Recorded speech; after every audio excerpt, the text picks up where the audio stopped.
It's BaseTradeTV.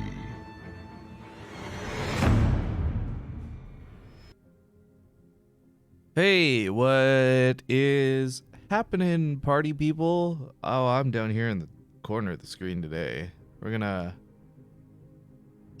find a way to fix this without me sitting up properly.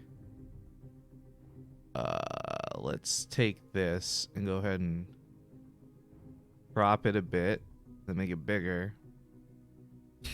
It's like fucking movie magic. Okay. Hello. Good morning. You're competing for my time with Wardy. You really did have a falling out because of the TMNT. Look, I had a falling out because I'm fucking furious, right? Let me go reset the stupid bits counter. You dumb motherfuckers gave Wardy like $300 yesterday to put stupid little Riff blushes all over the Christmas tree. Like, in context, that's more money than I made all month. Of course we had a falling out. Furious. Nah, it's all good. Let me go reset this though, because I have forgotten to do that. Session data, no goals. All right. But let's go for Starcraft. I don't normally cast this a lot, but I did it last week, and I'm doing it again this week. And frankly, I'm just awake. Let's be clear about something. I am not well rested, nor did I prepare for this. However, I thought, you know what? This is going on. There's other tournaments going on. Maybe I'll do some content today that's like just for the sake of content and not about viewers and stuff, you know? So we'll take a stab at how things go. We got some good players signed up. Laser, Showtime. To say a few DNS in that bracket too. Let me just poke Showtime, see if we can follow them. Wreck nerds today. Actually, did Denver end up signing in? Denver did too. Alright, there's a couple of good players. DNS or Showtime. Or Denver. Showtime. Love to cast. Whoever invites me first, I'll go with. Pretty please. But good morning, Deneb, Super Saiyan, Banjo Squid, not Nervoth. Hey, LSR. I'm just trying to get us a game right now, so give me a moment. Sound okay? Was the sarcasm? What's going on? Fucking furious, right? Oh, I got my I'm waking the fuck up voice on. It's not really waking the fuck up, more that it is staying awake. This is what exhaustion sounds like. I'm also playing Pokemon fucking Go right now, guys. It's community day. I'm so furious. I'm using the word furious a lot today. I didn't realize I had missed out on like 3 days of community day. I thought it was gonna be a weekend thing for an hour. I misread it. I misunderstood. It was something that was going on from the 30th till the 2nd, which is today. So instead of having 3 days, I got from now till like 8 p.m. to try and catch a fucking shiny. And it kind of sucks because I'm not getting a lot of variety of Pokemon here. Like, I'm just getting a lot of Pikachus. I don't really care much for a shiny Pikachu. I would really like to get like a shiny Dratini or something like that. But if today's fun and it's going well, I'll go grab some energy stuff. I'll get my wake up game on. I don't see Denver in the channel, so maybe just Showtime. It's not exactly a shame having to catch Showtime, however. Showtime's actually been winning like freaking everything. That guy is on fire.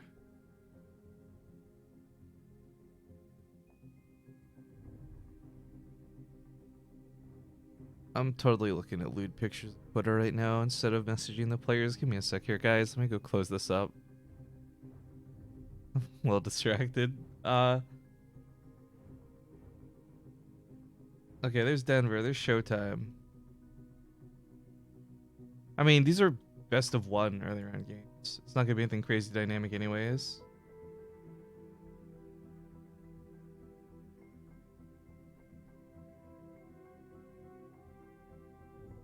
Oh, it's a little Squirtle. Squirtle, squirt! Squirtle! Get in that fucking ball. Don't you dare come out. No, you son of a bitch! You know what I'm gonna do now? Oh, he fled. He fucking fled. Oh, I was gonna mulch him anyways. If I caught that guy, he was going straight to the professor. I don't care what your IVs are. How dare you? I threw a great ball on my first try. How dare you? All right. I have an invite from Denver. So we'll have to see Showtime a little bit later. I really gotta wake up, guys. Or stay awake or be more energy. What's the word for this? Like, I guess it's still wake up. It's the same feeling of like when you wake up, except it's at the end of a day instead of the start of a day. I don't know. Let's rock and roll. Oh, see, look, this is part of the bullshit that I get caught up with in Twitter, okay? There's like all these loot girls and stuff, and then there's stuff like this where it's just, oh, it's not even showing. Well, I guess that's good. You guys would have seen me looking at some terrible stuff. I'm looking at a picture of a kitty cat defending its little baby chicken chicks. But first game of the day, I probably should have played the intro. Let's just hop into Cerulean Fall. Now this is a best of one. Little high stakes. I guess he really wants to defend his base. Some pings going out, so let's introduce him first. He wants the attention after all. In the upper right side of the map, we have the orange Zerg player, Miguel. Also, why is that, this alert was supposed to be all 3D. Why is that changed? In the bottom left, it's gonna be the green Zerg, Denver.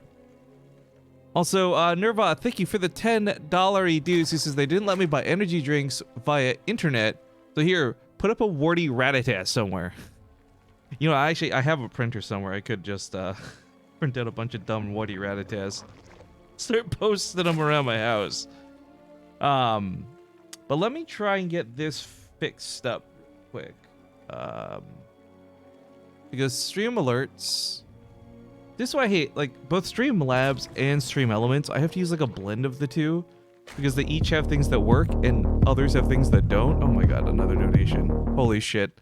It's Christmas already. $12 from C3PO. You... Wait, for every shiny I caught this weekend... You caught 12 shinies this weekend? I want... part of me is like, hey, thank you very much for the donation. Your support for the stream is appreciated, and it sounds like you had some good luck. But realistically, I'm like, fuck you, dude. I don't even have one yet. Suck a dick. How dare you rub that in my face? So take whichever of the two answers you prefer best. There's some wake-up music. Papa Jupiter. Thank you for the 5 months. Be more energy. Well... I don't know if I can. I'm mass. There's that much for sure. Energy's just like state of something. Fuck, I'm just trying to sound smart. I don't know what I'm talking about. Let me go fix this stupid 3D offset. I don't know why it's not. Yeah, we're set to 0 and 0. It's supposed to be like negative 27 and 7, I think. Hang on, let me. You guys are gonna see a fake sweet donation come up for a sec. Hang on. No, why is it not resetting? All right, well, hang on. John, thank you for the super real dollars. Hang on, one more. It's like a little more 3D, but it's not quite what I want. Negative 5?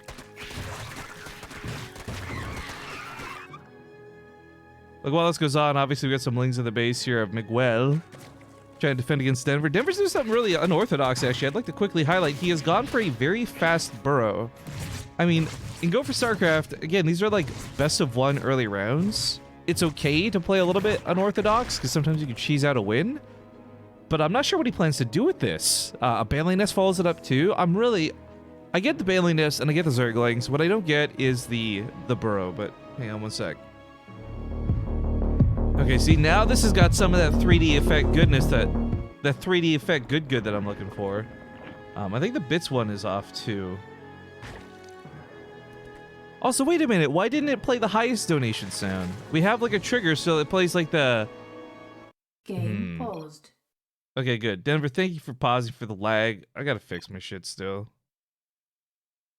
Alright, save settings. Alright, we're testing bits really quick.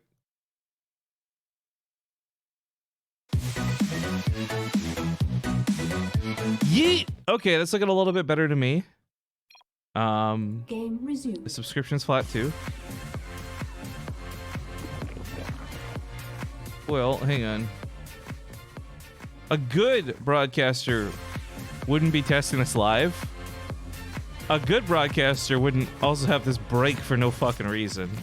I think that's fixed now. I don't know. We'll play with it later. It looks good enough to me for now. Anyways, the donation is loud. The shelves are shaking. Dude, that's how I want it to be then. That base is sweet. Anyways, we got ban links coming out of Denver. We knew this much was coming. It's the Burrow that we're questioning. And noting that they do have Burrow. Maybe he's going to try and bait a sweet hit. He's done this in a position where he knows his opponent won't have vision. So this actually could be kind of sick. He baits the Zerglings up the ramp. First Banley hits, not too bad. Maybe won't expect more. It looked like a magic hit, frankly. Poor Miguel. Hopefully he pieced together what happened there, because it is really odd to see burrowed Banlings. But yet somehow in a ZVZ, our Wonder Kid does it. This is why I love casting me some Denver guys. He does some weird stuff, and I enjoy the hell of it. C3P1111, thank you for the brand new sub. Banlings are gonna just walk forward. Ooh, almost gets a good hit. Burrows at the ramp instead. He wants cool. Denver's trying to style on this guy. Also, I've just realized health bars aren't always on. Why are all my settings? Did someone just hack into my account and mildly change everything? I feel like that's what's happened here. Yeah, damage. What the fuck? The Streamlabs are all off. My in-game settings are off. Ooh, big hit, second hit. Here's the follow-up. There's the money shot. GG, well played. Good luck. Denver will take the series. That's sweet 1-0. But C3P111, thank you for the new sub. Followed up there by X-Rob. Hey, thank you guys. If you guys are interested... Ooh, he just XDs it. Style. Points, my dude. This is... Denver just messages me like, XD? Alright. Let's see what's up next. Denver, if we were to follow him... Oh, Soul's in today's bracket too. Man, there's some seriously good play. Like, if you had Soul, Denver, Showtime, and like Bly in the top 4, that would be pretty dope in my opinion. Unless, wait, is Nurchio playing today? Nurchio, that's what I did. Nurchio can play pretty well too. But Denver does not have an opponent immediately, nor does Showtime by the looks of things. A lot of these games, though, are going to be pretty shotgun. It's best of 1 still until the round of 8. The round of 8 is when best of 3s begin. So we may just follow Denver. We may try and catch another one of these games. ALM and... Let's see if Nurchio started yet. Nurchio does have an opponent. DNS might have somebody too. Just kind of going to be waiting around. This gives me time to go back to testing the alerts and making sure they're working properly. So, one sec, guys.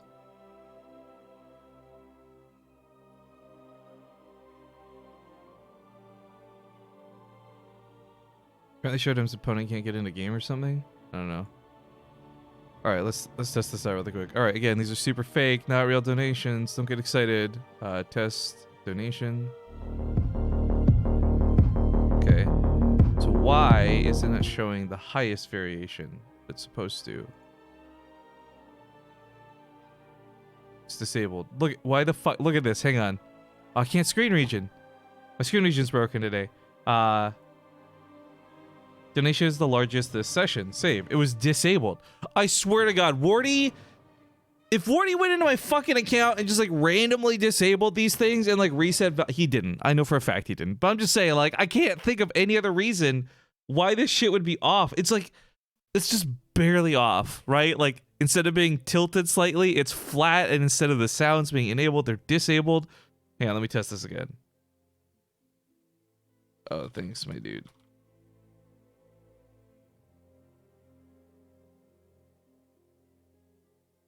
Not playing. Why is it not playing? Hang on. Test?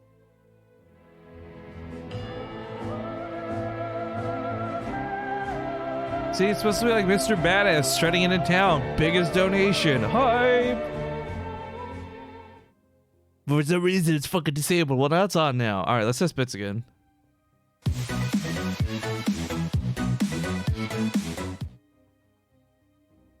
Alright, I think we fixed all the Streamlord's garbage. I'm not sure why any of this was a problem in the first place. Anyways, at the moment, guys, we're looking for the next game. Like I said, they're best of one, so it's kind of like bim, bam, boom. But as soon as we know what's available, we'll hop into a match. I think Denver might already have another opponent. Hiccup. Fuck, Zombie Grub does that. I need to not do that. Every time she hiccups, she says hiccup, and I don't know why. And I've never done it in my entire life, but then recently I started doing it, and I fucking hate it. Alright, looks like we've got, at the very least, Denver's game again. So we could follow him through to the best of threes, possibly. Go down to Kairos Junction. I don't have an intro for this one, unfortunately. But I was working on Stasis's intro yesterday. I had to wait to get a very important replay to add to the footage for the intro, which I got this morning. Charmander, be shiny, be shiny! Fuck, he's a normal Charmander. I hate everything. Alright, let's get in the game. Whoop. Oh, what's this question in chat? What does casting like this end up paying? Like, do you have enough to invest in a Roth for retirement, or is the retirement plan for a caster just suicide? Wow, that asking the big questions. I'll tell you this. Excuse me. I'll tell you this much. Things like today, where there are other tournaments going on, they don't pay for much. To be honest, whatever I make today is going to be off of tips. Like, 2 guys donated $20. That's probably going to be what I made today, right? I'm not expecting much. But then some days you get like sponsored content, and like you get a bunch of viewers, so you run some ads and you get some sub hype, and like those days pay really well. There's no consistency to streaming, which kind of sucks. So as far as like, what does casting like this end up paying? Enough that I can afford rent and food. Not enough that I have a car or massive bank account behind it. So it's one of those things where this is not really a career path where I'm planning for retirement, but at the same time, I'm fucking overweight, I'm 30, I'm probably not going to live to be 60 at this rate, so I'm all Gucci. I don't need that retirement money. That sounds really depressing to say out loud. Maybe I shouldn't say it out loud. At any rate, good morning and welcome to Go4SC2 2, your Sunday morning action. And spawning in the top left, we have, once again, the green Zerg player, Denver. Got some style points from that last game, but down here at the bottom right, we got the blue Zerg, the new challenger, Aristori. Now, I should quickly mention, guys, because this is an open cup and it's somebody else's tournament, ESLs in this case, they do require a 2-minute stream delay to prevent any, temptation at stream cheating. Not that most people would, but, the temptation is stripped away by having a delay on. So unfortunately, we're not super live with the Twitch chat as I like to be, but it's a bit of a 2-minute buffer. Just be aware of that for any cues that get aid in the chat today, such as that really depressing one I read out moments ago. But at the same time, there's a quote. It's such a cliche quote. It's if you do what you love, or if you what is that? If you work doing what you love, you'll never work a day in your life. And the thing is, again, doing streaming and stuff's enough to get by. That's no problem, whatever. But I do actually love what I do. I know a lot of people question like whether Rifkin actually likes Starcraft or he's just in it for the money, and I can tell you it's not for the fucking money, that's for sure. I like getting to watch my favorite video game. I like getting to share my thoughts on it with like other people, and more notably that we can put on a good show more often than not. I know some days are kind of just shit show Sundays like today. In fact, I kind of want to change the title of the stream to that. But yeah, it's a little bit of a Zergly scuffle. It's enjoyable, so I don't really right now care about the money. Sometimes I care about the money a lot. Right now, I'm hopping on for some fun Starcraft on a day I wouldn't be doing Starcraft normally. Now, is that another fucking fake one? No, that one actually went through. Hey, C3PO. Yes, Master Luke.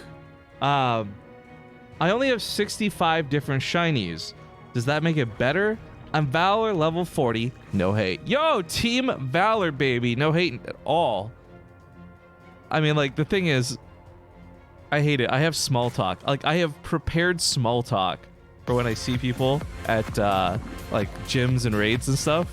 I'm like, yo, what are you? They're like, oh, I'm Mystic. I'm like, well, I'm Valor. but at least we're not instinct, am I right? And we like high five and or that happened. But no, seriously, that's what I do every time I meet somebody. So Team Valor hype. Red used to be like the dominant force in North America, and then I like broke my arms and I didn't play for like half a year and came back, and then like suddenly everyone's fucking Mystic. What happened with that? How did we fall from such grace? Anyways, I know I was teasing you earlier, dude, but congratulations on all the shinies, you lucky ducky. I've caught a shiny Mareep within the last like 5 months, and it wasn't even, you know, Community Day. GE4 is also, thank you for the Twitch Prime sub. That's really cool that you chose to use your Twitch Prime, something you could do once a month for free on me, here on my channel. Wow. Did you guys know that you have Twitch Prime? You might not realize it, but if you have Amazon Prime, you can activate Twitch Prime and help this caster continue to beg for money every day. Daxter33, thank you for the 30 months as well. I don't know, I'm kind of in this mix of like sincerity and sarcastic. Is there a word for that? I think the Germans probably have a word for that. They've got a word for everything. Nice run by here. Lings grab a couple of drones. There's some Bailings to watch out for. Keep in mind, guys, again, these are best of one, so Denver's got to be a little careful with how he plays. He did get to do a little bit of styling on his last opponent, but his last opponent was significantly, say, lower ranked than our story is. So he's taking it a little more seriously. Played to the third base. He's getting roaches out next, and of course, layer and +1 will give him speed. And Denver should be able to hit with an attack that'll be a little surprising. However, our story is also a little surprising. Denver, I don't believe, got any scouting over here. And keep the music coming, guys. Osirik, thank you very much for the Prime sub. But there's a Spire coming up. It wasn't scouted. It's something that obviously beats roaches most of the time, but that is timing dependent, right? If Denver sits at home and he pulls up his roaches and it takes too long to move out, well, then the mutas just come across the map and are uncontested. But a lot of the time what we see with Zerg players do is they're kind of like, well, fuck it. I can't sit at home and do nothing with these roaches. I'll just go for the attack anyways. And Denver, again, he did. Oh, I didn't realize he did scout it. That must have been one of the other Ling round buys. Now, I don't know if he clicked it to realize it, but I mean, that's a weird place for a Spore Crawler, so his best assumption is that that is a Spire. I think he wanted to run back in with the Lings to confirm it. Ate that Bailing to the face, so didn't quite get in there. Another Ling, another Overseer. He really wants to confirm that it is a Spire, so he will see. Now, I mean, look, oh, do you see what he did with the Overlord? That was so clever. He didn't need to. But Overseers have an ability where they can lift up to the sky, stop moving for a second, and see a much broader scope of what's around them. That allowed him to guarantee that he'd see behind the mineral lines even if the Overlord died, which, I mean, it wasn't in danger of dying, but still a clever move nonetheless. So Denver now, without a doubt in his mind, knows it's a Spire, it's mutas, and oh, this is such a nice pick off on the Queen. As the mutas pop, they can clean up the roaches, but that means they're not going to be flying across the map, getting to the mineral lines, so Denver's not investing in a bunch of queens or drones for spore crawlers because he doesn't need to. He's going to keep the pressure on to the other side of the field. The Nidus Worms are really clever follow-up to this. This is going to allow him to just get the roaches across the map immediately and not deal with getting hit by the mutas walking across the map, slowly funneling in. I also love this Banling he had to wash off the Lings. However, the mutas do snipe that one off, and our story is playing this really well. That being said, Denver's definitely the one who, in my opinion, has the power in this equation. He splits his units. Third base will probably die. More roaches coming to the natural base. Mutas chase the roaches all the way to the main base. I mean, our story's down about 10 workers. It doesn't get better from here. That pressure is going to stay thick. And, ooh, Nidus Worm comes out. Of course, the Nidus Worm's a little bit new and different now. To go over the changes here very briefly, the actual Nidus Canal network costs like 200 minerals, 200 gas. It's more expensive than its previous version. Why did these not get cleaned up? Yikes. However, the trade-off is it only costs 50-50 now to build an actual Nidus Worm, not 100-100. So you can build several Nidus Worms, even if the first one gets picked off, second one gets picked off, etc. There's enough queens to contest these mutas in low count. The third base died. All the drones in the main are gone. 22 dead in total. Oh my god. I don't know why these drones are long-distance mining, but they wish they weren't. This was a really good attack out of Denver. I'm sorry, there's some chat messages. I see them there, guys. I'll read them out in a second. I'm kind of focused on whether the mutas can save his life or not. I'm leaning towards no, but they are coming up on these queens now, which, they got some good focus fired. Quick reactions out of Denver. Transfuse helping a little, but not a lot. It's not as powerful as it used to be, but while the mutas are stuck here dealing with this, the roach is trying to go in. However, that's a great spine crawler set up here by our story. That plus the Lynx keeps him out of the base. That being said, Denver's done enough damage to just truly be so far ahead in this game. Oh, I didn't realize he bought drones. He's got his own spore crawlers. That's great. I didn't even see the drones come through. These 3 spores are certainly enough to keep the mutas from killing those roaches. This means he's now got a secure spot to put another Nidus worm here on the front line. One of these is bleeding out, however. The irony of killing the creep tumors. Got minimal spore coverage at home, but the muta count was actually thinned out enough that this might not be a problem. But he's got to protect that Nidus network. Such an expensive thing to lose. We got Hydralisk then completed too. Those will be coming out soon. He doesn't have an exit for the Nidus network too, so he has to unload at home. That's super awkward. Denver put himself in a bit of a funny spot. I don't think he's dead. I think he's still got this game, but our story is getting a lot of power with these mutas that he probably shouldn't have been allowed to have, frankly. Good focus fire to pick off yet another Mutalisk. The Nidus worm has an infestor in it. No, get it out of there! Get it out of there! Oh, okay, well the infestor just dies underground. There's no escape. The roaches push forward. You know, funny enough, he's getting tunneling claws, but he doesn't have burrow. So he can't actually use tunneling claws. Not that tunneling claws does much nowadays anyways. They removed the bonus heal that tunneling claws gives it in the recent patch. And that's severely weakened it to the point where, like, moving doesn't seem so valuable. But great pick off here on the lair. It's another base down, stuck to 1 base mining, 3 spine crawlers, and a handful of mutas. All of this bought time for Denver, of course, to get his queen count back up, to work on some Hydralisks. Actually, wait, did the Hydralisk then get picked off or something? No, he's just not building any Hydras. Pretty intent to win this game with, like, fungal growths and queens, I guess? I'm a little worried this might be Denver being a bit cocky. I think, yeah, no matter how you look at it, queens, they're pretty good. Fungal's alright. Hydras are better.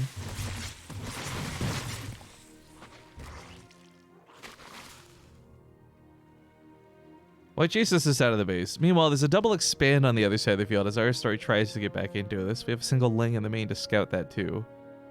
Oh, the roaches get caught. I don't think he realizes he didn't have burrow till just now. Oops, a little awkward. But Ostrix says, I appreciate your honesty, man. Thanks for keeping alive this thing so many of us are passionate about. Sorry, society doesn't recognize its value. Oh, it sounds so much more bleak when you say it like that. But yeah, thanks for the sub, man.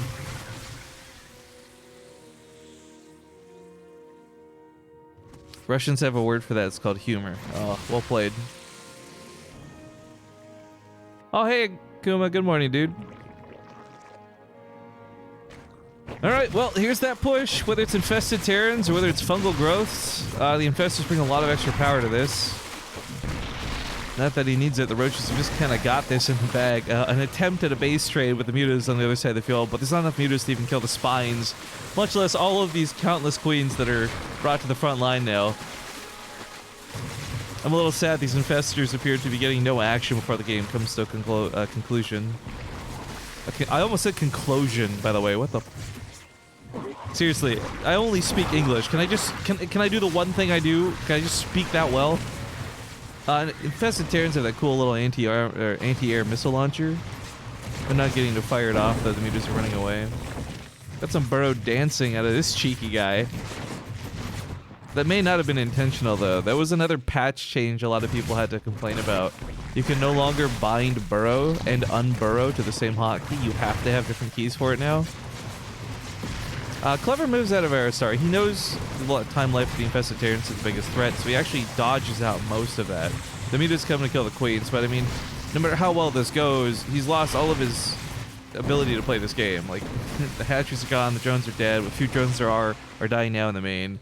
There's actually no detection to grab that last queen or two. I mean, just keep burrow to win. Hide in the ground.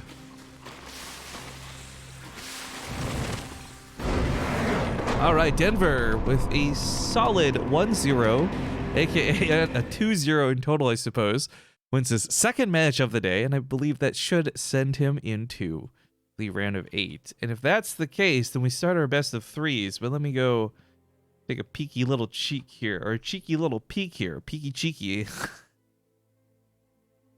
You know what? I've got some weed. Part of me is like, look, drunk casts are cool, but has anyone ever done a high cast before? Because I feel like at this rate, I'm already stoked with half of what I'm saying. Okay, that is, by the way, not a round of 8 follow-up yet. It goes to the round of 16, which is still best of 1. So Denver's going to have to win another match before he gets to play his best of 3s. And I hope he beats the guy that's likely to be up there because he's kind of a piece of shit. In the middle of the bracket, though, we got players like Soul, a Laser. Ooh, a Laser possibly versus Bly next would definitely be one to look for. Is Rodson in a game? No. All right, no one's ready to go right yet. I know that playing commercial to 200 people makes no sense. I'm probably going to just lose viewers, but what the fuck ever. Gonna go to a small break, guys. I'll see you in a couple minutes. Thanks for watching.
Oh, we got some like wholesome memes in the chat.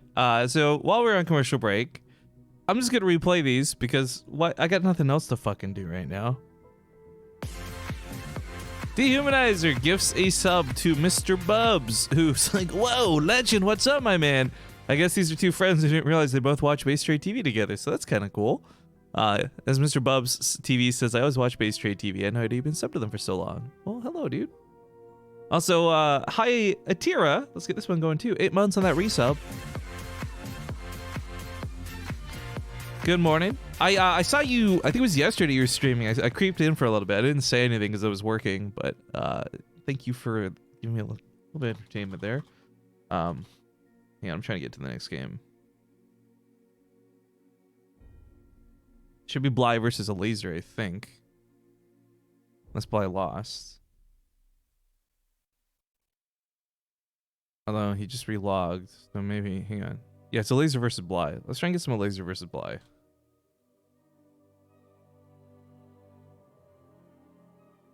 Only a best of 1, which kind of sucks, but that's a good match. It's gonna be another ZVZ, I know. Oh, ZVC's guys crazy. Bly's having some internet problems, he says, though, so we'll have to wait a moment before that one gets going. Stupid fucking normal, not shiny, dumb Pokemon. Worst community day ever. Also, who was that? Lithium, what's up, dude? Hey, I'm sorry for teasing you on Livy's stream last night. I hope you didn't take it first. I was just having some fun. Boy, playing Fortnite with Livy is a treat. Although, I did really enjoy that dumb conversation we got into about the follow for a follow thing. I have to keep... I'm so paranoid that my display capture is going to just suddenly start working out of nowhere. I did fix this last stream. What did I do for this? I'm trying to remember. Hang on. I think it was... Nope. What is this like Superman little curly thing you got going on? Stop it, hair. I'm not fucking Clark Kent over here, okay? Just stay as like a messy bird nest on top of my head. I hope I don't break the stream. If I do, whoopsies.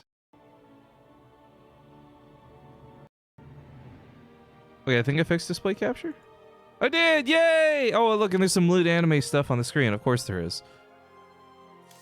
It's not what I was looking at, okay? It was just I had Twitter open, scrolled down. It's not the same, okay? Fuck. Like, I'm trying to get into the game. It's Bly versus a laser. Lobby's going up. Come on, come on, come on, come on, come on. All right. Let me just double check. Still best of one, right? Pretty sure it's still just best of ones.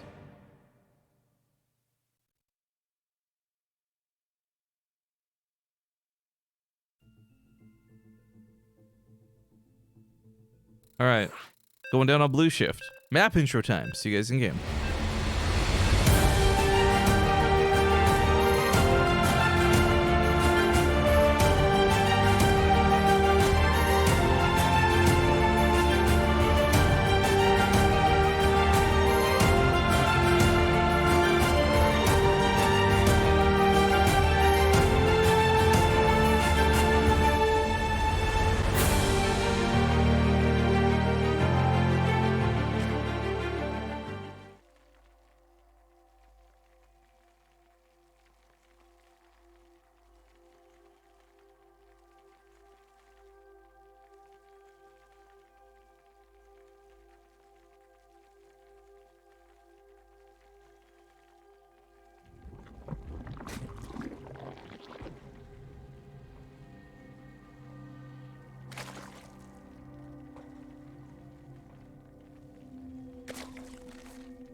Oh, for fuck's sake, have I been muted this whole game? Ah, god damn it! You know what I hate? The games where I'm muted, I feel like are the games where I cast the best. I called every fucking step of this game. I called every step of this game. Right down to the barely hatchery kill, right to the counterattack, right to the GG. I cast none of this game. I was fucking muted the whole game. Oh, man. This is why I hate stream delay. Right here. My own incompetence is why I hate stream. God damn it.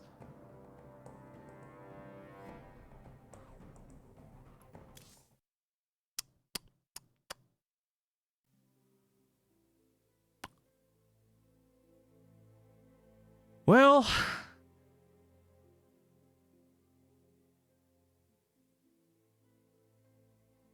at least it was a short one. Fuck. All right, guys. Well, Bly will advance, of course, in the brackets.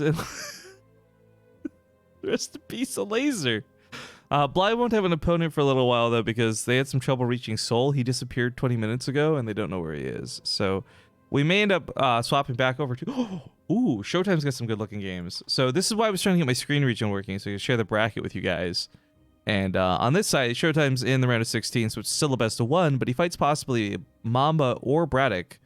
This would be a really good match, I think. So I'm going to try and get a hold of Showtime here. DNS has got some good games coming up, too. I'm going to try and get a hold of Showtime, though, and see. Hey, do you mind if I camp X match?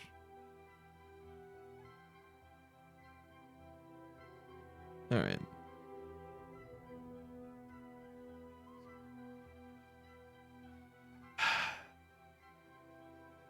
Fuck's sake, have I been muted this whole game? Ah, damn it! Damn it, damn it, damn it. Okay. This is an interesting thing I want to talk about that's not quite related to the live cast and has a little bit more to do with our YouTube. Oh, come on, Larvitar, be shiny? Fuck, it's a normal Larvitar. I'm still playing Pokemon, I'm not gonna lie. A YouTube video we have is getting a lot of traction lately, and I'm not sure why. I wonder if anyone here has some insight to it, if it's just been linked on a Reddit somewhere that I missed out or what, but back in Austin earlier this year, and it's crazy thinking back, like 2018 has been so much longer than I realized. Someone pointed out like the whole Yanni Laurel thing was like just earlier this year. Anyways, yeah, if you guys missed DreamHack Austin, I got to go there live and cast from the player pit. And more notably, I did accidentally end up working with MC and MMA. Here's the screen region to the video. And in some of these videos, we had like MC coaching MMA, and in some videos, MC coached me, and I coached MC, and etc., etc. And these were fun times, and I'm glad we have the videos of this. Yeah, because these guys yelled at each other a lot, which was great. Oh, no, Meg, no, my Meg, control good. I'm coaching. My control Okay, good. okay. My control good. Okay, E. E. Yeah, adapt. Adapt. Adapt. Anyway, sorry. Even I love going back and rewatching this. But these videos, when we put them up on YouTube, they had like a couple hundred views. Like, frankly, I was surprised, so few. But like in the last 2-3 days, this has gotten up to like 100 likes and like 2,000 views, which sadly for our YouTube channel is a lot. In general, we have like 15,000 subs, but we get so views on a lot of the videos, and like the like ratio is always pretty low too. Don't know what we're giving away. Blizzard has like provided 32 and such, so it is actually genuinely surprising, and I'm not sure if anyone knows why or where these are getting linked around. I mean, I don't have a problem with it. It's cool. I'm just curious because it's like suddenly out of nowhere, like traction.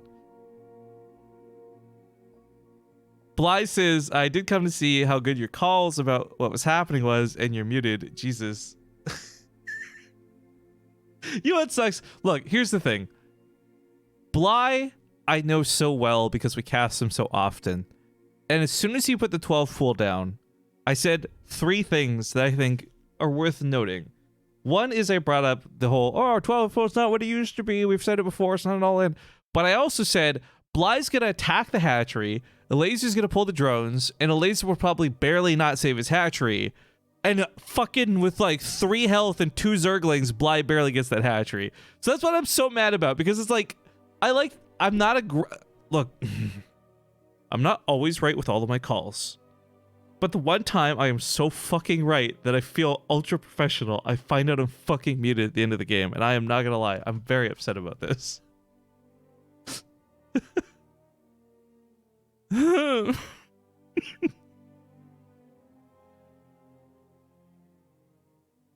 All right. Well, what fucking ever.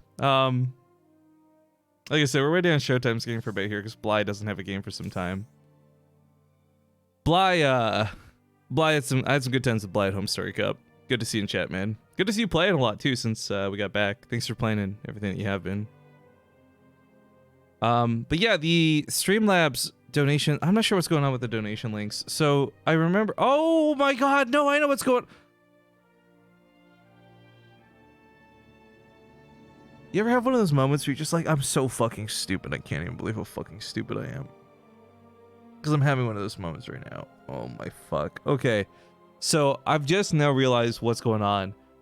For the last 3 casts we've done down here, the consider giving me $3 link hasn't been updating correctly.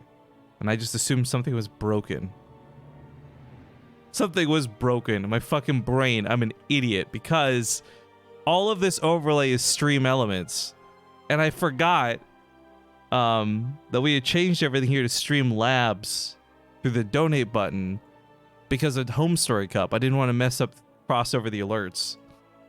Fuck! I'm so stupid! So of course it doesn't track any donations because it's not fucking going through the stream elements donation link. Oh my god. Oh my god, I'm actually so dumb. I'm actually so stupid. And I only just realized this because Akuma said he's trying to get their donation link. He says, no, I want the Stream Elements donation link, not the Stream Labs donation link. Oh my fucking god, I'm so dumb. I don't even know what to do with myself today, guys.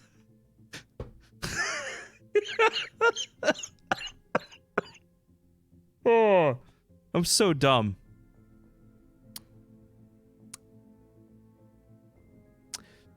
Well, Banjo Squid, don't worry, we'll be getting Showtime here in a moment. I'll try my best not to be muted for it.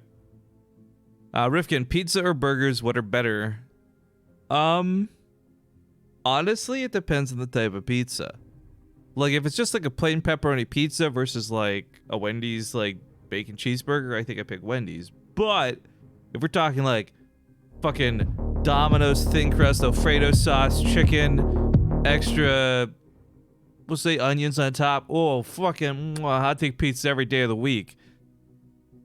Also, Kuma donated $10 to say, sorry, no $3 available at this time, and this is Streamlabs. What happened to Stream Element? Yeah, stream delay, will explain that in a second. We're 2 minutes behind. On the couch says Rifkin, do your have tournament? I'm assuming, do you have tournaments for non players? Also, Big Game Hunters, 20 minutes, no rush.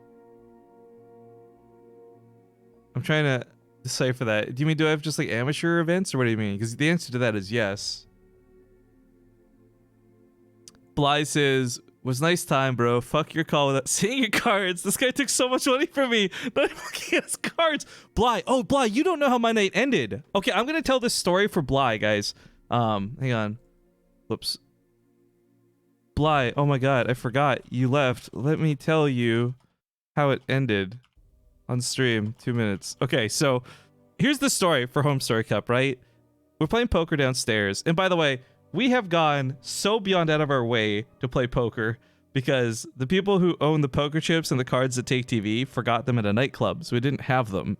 So Bly and I went on this like 20-minute trip around town trying to find some playing cards. We finally do, but we can't find any poker chips. So when we get back to Take TV, we end up finding like a bunch of colored straws and cutting them up into pieces, making like the world's most ghetto poker chips. Anyways, to my right is Bly, and we got a bunch of people at the table, and we're playing poker. And I said this very blatantly, and I've said it many times on stream, like, I'm lucky. I'm fortunate, I'm lucky, and I don't know how to describe it, but I can sometimes just like feel when I'm gonna be lucky. And I don't mean this like I can predict being lucky, but it's just like, you know when something bad's about to happen, you kind of get like that sick feeling in your stomach. I get something kind of similar, but like when I'm being lucky. So I'm like, oh, dude, I'm gonna fucking win some of these hands, right? I lose every hand I'm playing because I don't really know how to play poker. Like I know what hand beats what hand. I know how to play Texas Hold'em. But what I'm saying is like I don't really understand the nuance of the strategy of like bluffing and like raising and all this. So I start just like, I'm like, you know what? I'm not gonna look at my cards. I'm feeling pretty good. I'm feeling pretty lucky as soon as I got this hand. So I started hamming it up, right? I'm like, oh, I'm not gonna look at these cards. I'm gonna win this round. I'm not gonna look at these cards. So I don't look at my cards, and I win the fucking round. And it's not a big deal because it's not a big pot, but everyone's like, no way. Like, how lucky, right? Just once off.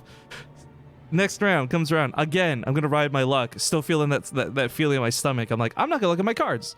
And then this part, I'm going to be honest, I was just making up, but worked out really well. I'm like, and you know what, guys? It's feeling like, oh, I probably have like an ace. I've definitely got an ace as one of my 2 cards. I say without looking at my cards. Play the round out. It's got a decent sized pot to it because everyone's like, okay, fuck it, let's just ignore Rifkin and play like normal. My hand not only wins the fucking round, it has an ace in it. And I'm like, I'm trying not to be like, oh my fucking god. I'm just sitting there all cool, like, yeah, told you guys. Fucking lucky. So Bly's sitting next to me losing money to me while this is going on. And he's getting like a little mad. And I do this for like 6 more rounds in a row. Like this wasn't like 2 hands got lucky. Like for like 7 or 8 in a row, I didn't look at my cards. I just called bluffs. I didn't raise because I don't know what the fuck I'm doing. And I won every hand. And everyone at the table is like getting progressively more like, what the fuck about this, right? Bly especially. I end up taking all Bly's money at a point, and he has to buy back in, and he's like not happy about this. Anyways, as the rounds go, I start looking at my cards again. I start losing. I stop looking at my cards. I start winning. I was just like fucking around. But I end up taking a lot of money from a lot of people. And at one point, I had like close to 300 euro in my hand. Now, this is the part Bly doesn't know about because Bly left, and I am a fucking idiot. And I think, Bly, you'll feel a little bit, maybe not better, but you'll enjoy my misfortune a little bit more than maybe the upset of losing money. So, again, with not knowing how poker works, I didn't know that you could cash out at any point. I thought this was like every other game of poker I've played where you have to play through to the end until there's one person left and like, etc., etc. And I didn't want to play all night. I'm like, this was a lot of fun. I enjoyed it. I won some money, but I'm at Home Story Cup. I didn't get to experience Home Story Cup for the first 3 days because I was working. So here on the 4th day, I've spent 2 hours playing poker. I don't necessarily want to spend all night playing poker, right? So had I been more intelligent, what I would have done was just cash out my 270 euro. It was 50 euro buy-in. I made like a ton of money back. That's fucking amazing, right? No, because I don't know that you can do that. So what I end up doing is just doing a lot of really bullshit all-ins over and over and over again just to get rid of my money so I can get up and leave and go hang out with people. So I, in about 5 hands, managed to give away, because I accidentally won one of the hands I was trying to all-in to get out of the game with. I, in 5 various hands, end up giving away all my money to people like Verdi and Sue and others. So I walked away from that with nothing. I spent money buying into it, and I had a really great time and some funny stories. But fuck, am I stupid? I'm just a lucky guy, man. It's like streaming. How did I get to where I am? It definitely I love this too. Everyone always wants to explain why people watch BaseTradeTV, right? There's always that guy in that Reddit thread who's like, well, everyone knows Rifkin, he's the only one people only watch him because he grinds. He's on every day. He put work into it. You gotta respect the guy even though we hate him. And I'm like, nah, dude, I'm fucking lucky. Like, for whatever reason, I managed to find people with similar humor. For whatever reason, I found people who are passionate about the game, that they can enjoy some of the weirdness. That I found people who, again, through just being lucky, that have the same mindset as me in a lot of situations. And part of this too is like, even live day to day, when people who come watch me that don't care about me, don't like my content, they still tune in. That's really lucky for me because it's more viewers. So like, I don't know. I've been coasting through life as a lucky dude. I believe in luck actually more than I do like religion or anything like that.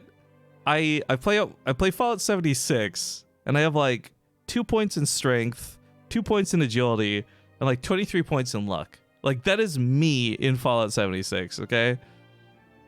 That is great story. Good times. We're still waiting on Showtime as the update for everybody here. These best of 1 games. I'm not sure why he doesn't have an opponent yet. I thought by the time I was done storytelling, Mamba and Braddock would be out of a game. Braddock is now out of a game, so hopefully we'll have a match going in a second. Hey, did you win? We'll find out soon. I'm gonna go to commercials in the meantime and refill my water, so I'll see you guys in 2 minutes. Thank you for tuning in. Back with more Go for Starcraft 2 in a bit.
Look at that. I did a mic check. I was going to be muted again, but not this time. No, no, no. It's map number 1 in a best of 1. We're in the round of 16, almost in the round of 8 where the best of 3s begin. Spawning here to the lower left, we're in for quite a treat. It is the Red Protoss, Showtime, who has been winning everything he's played in for mine since Home Story Cup. Like literally 100% success rate. In the top right, we have the blue Terran player Braddock. Kuma says, how much was the deck of cards you got cost? Yeah, it was like really cheap, shitty cards, but like we were pretty desperate. Like we were going from like corner store to corner store because as we had learned, Germany is fairly religious and it was a Sunday, so all shops were closed. Like there was nothing. Like we were not able to be too choosy about what we wanted. So like I said, cheap cards, a bunch of straws instead of poker chips. It truly was the life. My only real regret of that poker game actually isn't even losing the money. Like, okay, it sucks. Like looking at it objectively, no one wants to lose 270 euro, right? And I guess funny thing is, by the way, a lot of the money I lost was to Bly's brother, who was also playing with us. So I kind of, in just a weird way, gave Bly's money to his brother. At any rate, I didn't get to play with Roddy or In Control, which I was really hoping to do, but I did get to still hang out with some good people, Bly and many others downstairs, so that was some fun times.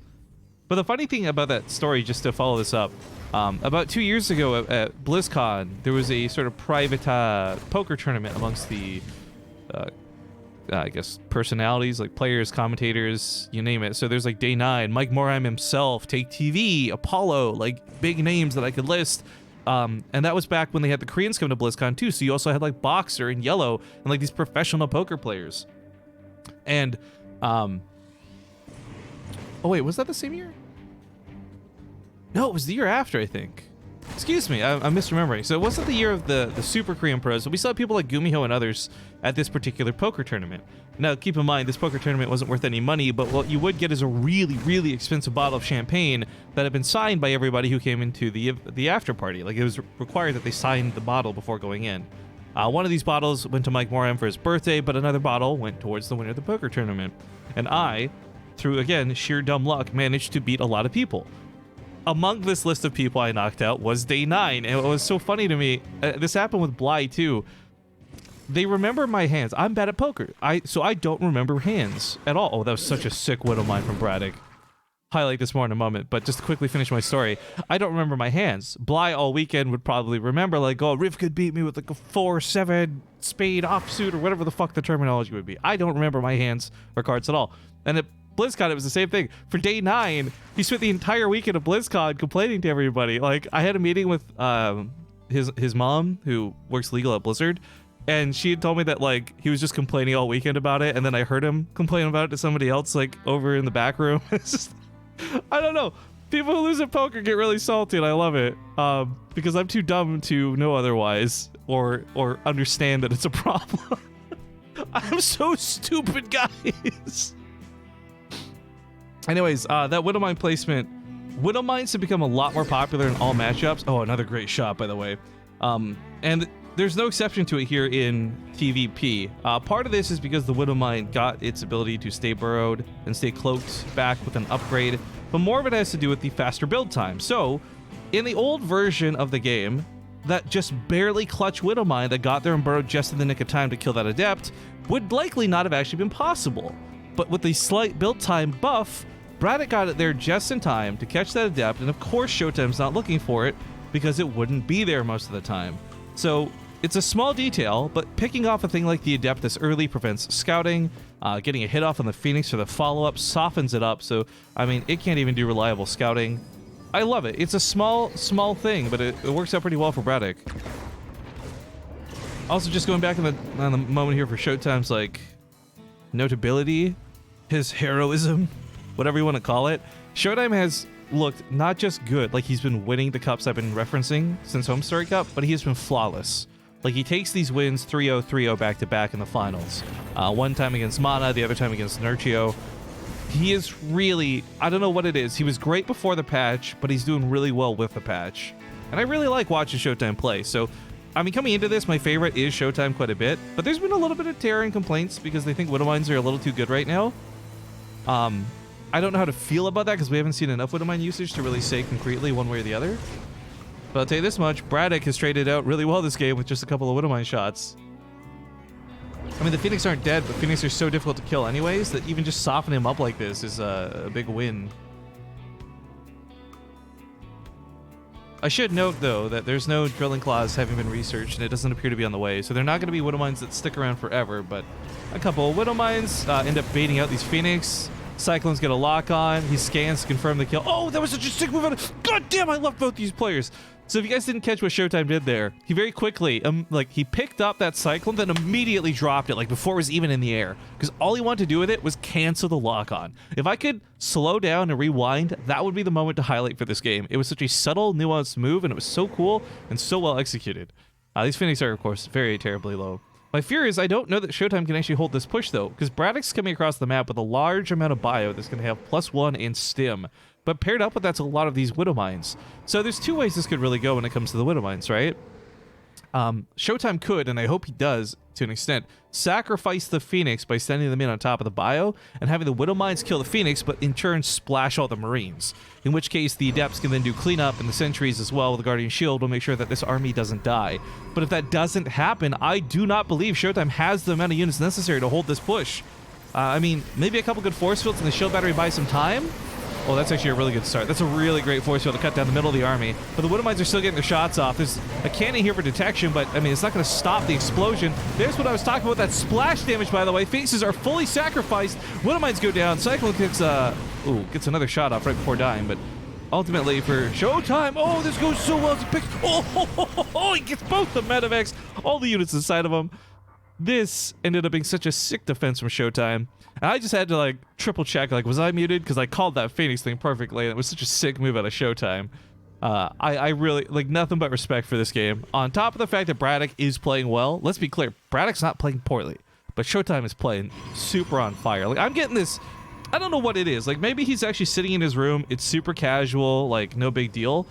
I'm getting these, like, BlizzCon vibes off of Showtime. I don't know what it is. Like, everything I've been watching him in, he's just been so clean against players who are not bad, but he's just playing better. Again, name dropping a little bit, but seriously, a finals versus Mana and a finals versus Nurchio. That's like, seriously, some of the best Europe could throw at him. And 3-0 clean play is 3-0 clean play. Like, he's been absolutely killing it. I love the attempt to bait the Widowmine with the transfer. Oh, can he get the shot off? Can he get the shot off? He tries.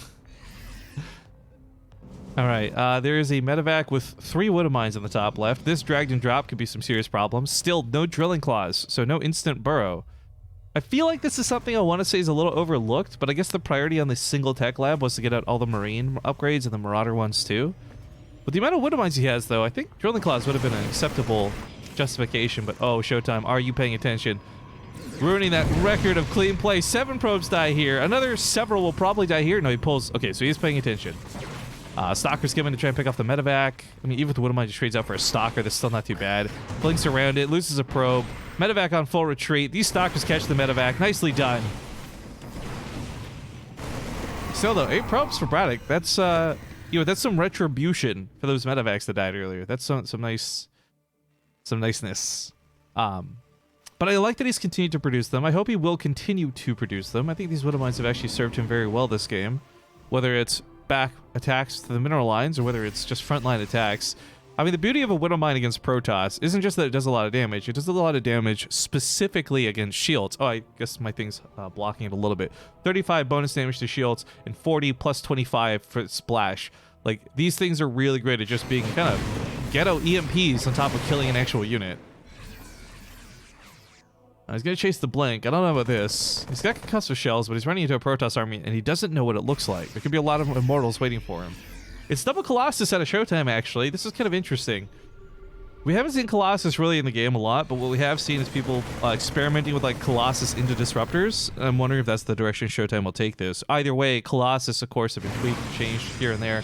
But not in this last patch of the game. The most recent patch of the game, the Colossus are still what they were. Bonus damage versus light. Pretty good range, all that good stuff. Hallucinate Phoenix to maybe bait some Widowmines. Just scouting for the time being. Good force fields, cut that army in pieces. Let's those Zealots get some connects. Here comes some Liberators, though. And it's a cheeky Liberator that tends to end the game for Protoss more often than not. So the Stalkers can't be on the front line anymore. He has to keep those in the back so he can pick off those Liberators. Oh, hello, funny Widowmine. I do want to point out the hold position micro out of Showtime. Really good not to run into the Liberator blast. Behind this, some Zealots. A warp in. Oh, the main base gets canceled. Ooh! Repositions to go for a new warp in here. Low warp prism, but while this goes on, he's not using those warp ins defensively, which could be a problem. The Colossus are just getting chased on. The Zealots try to keep him back. The Liberators are still a problem. They just can't push past. At some point, though, he may just feel like breaking. Blink underneath the Liberators, lose the Stalkers, but kill the Liberators. There we go, that's the move right there. Takes out the Liberators and pushes this back. Meanwhile, the main base has not been dealt with. 19 SCVs have died. A second round of Zealots is warping into the main. And of course, while a Liberator may be able to clean this up eventually, these Zealots have already done tons of damage. Recall on the Warp Prism. Totally unnecessary move, but I love it. It's like a demoralizing move. Sully2, thank you for the 5-month resub during this game, by the way. The Colossus, though, have done really good this game. Not because of the unit type itself. In fact, if you guys notice, he almost precariously lost both of them due to positioning, but it's been Showtime's control that has made these work out so well. His whole position, his blink here to grab a command center, he's nailing it. Sadly, I believe Braddock, it's safe to say, is probably dead. Time of death was 2 minutes ago when all the SCVs died. Oh my goodness. He's left with 26 workers, and look, well, guys, I'm totally with you on balance whining about mules. Not in this case. Mule, he doesn't have, he lost a third orbital. He's moving the main over. He doesn't have enough energy to make enough mules to make this work for him.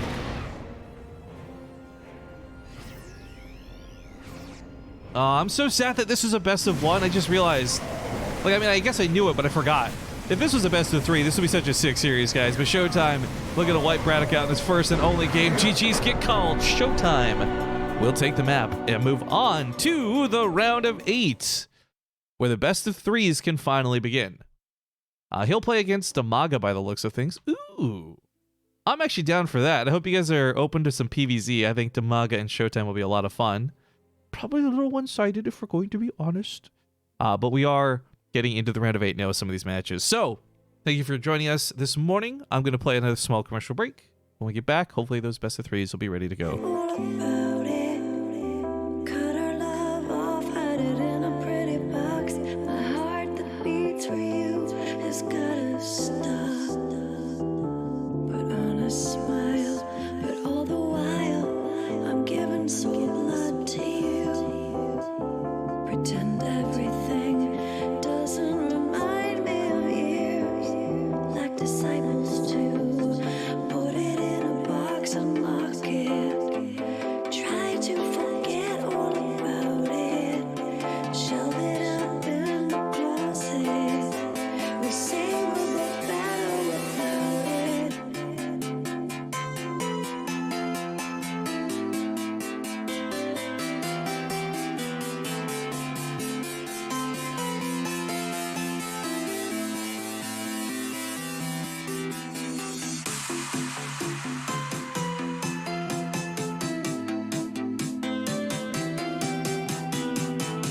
So cut our love off, hide it in a pretty box.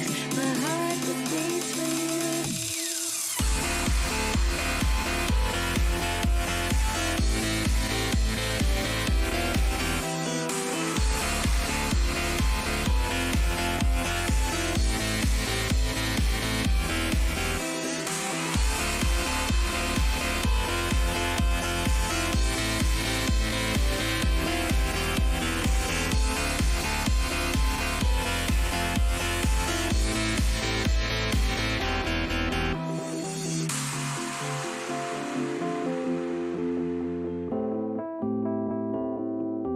Put it in a box and lock it.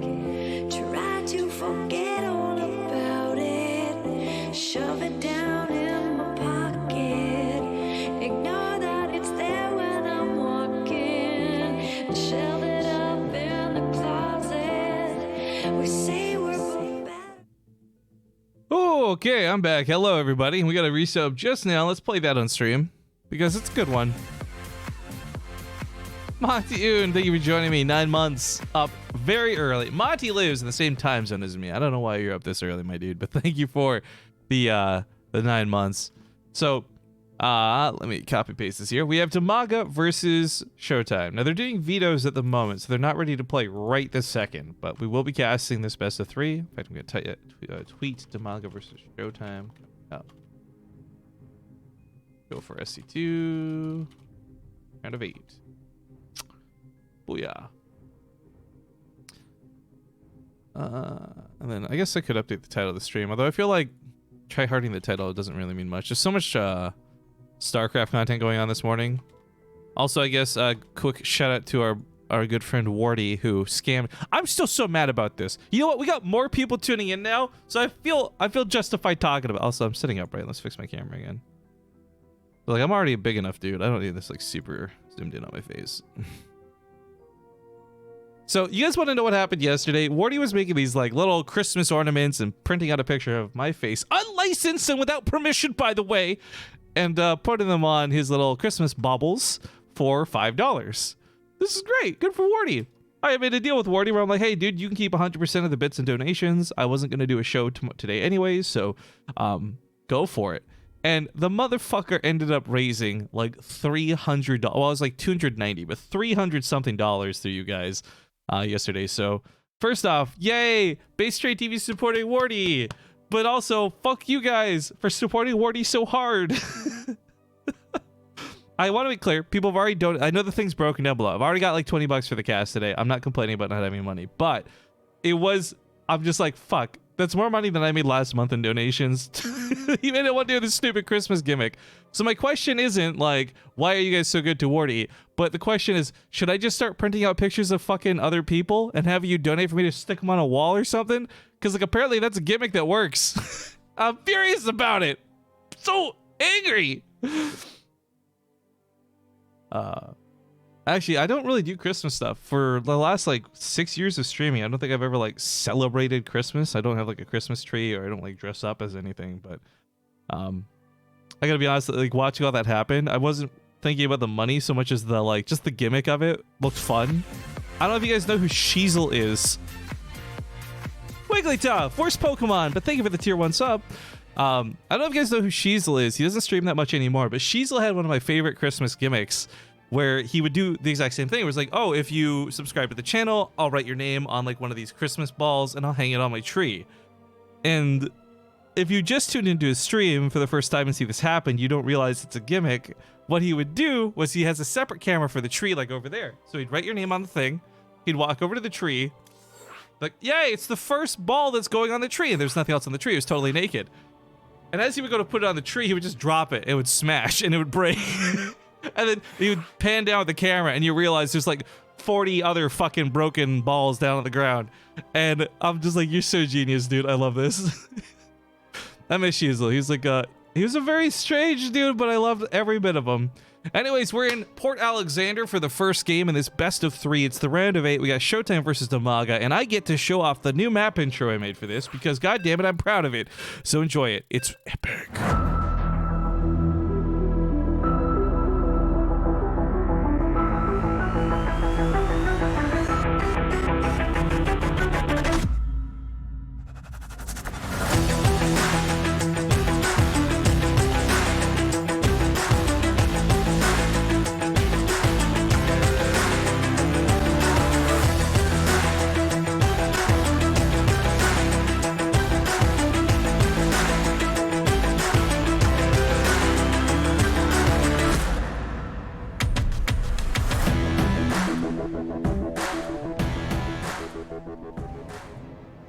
All right, ladies and gentlemen, welcome back. It's game number 1 in a brand new best of 3. You're watching Go for Starcraft 2.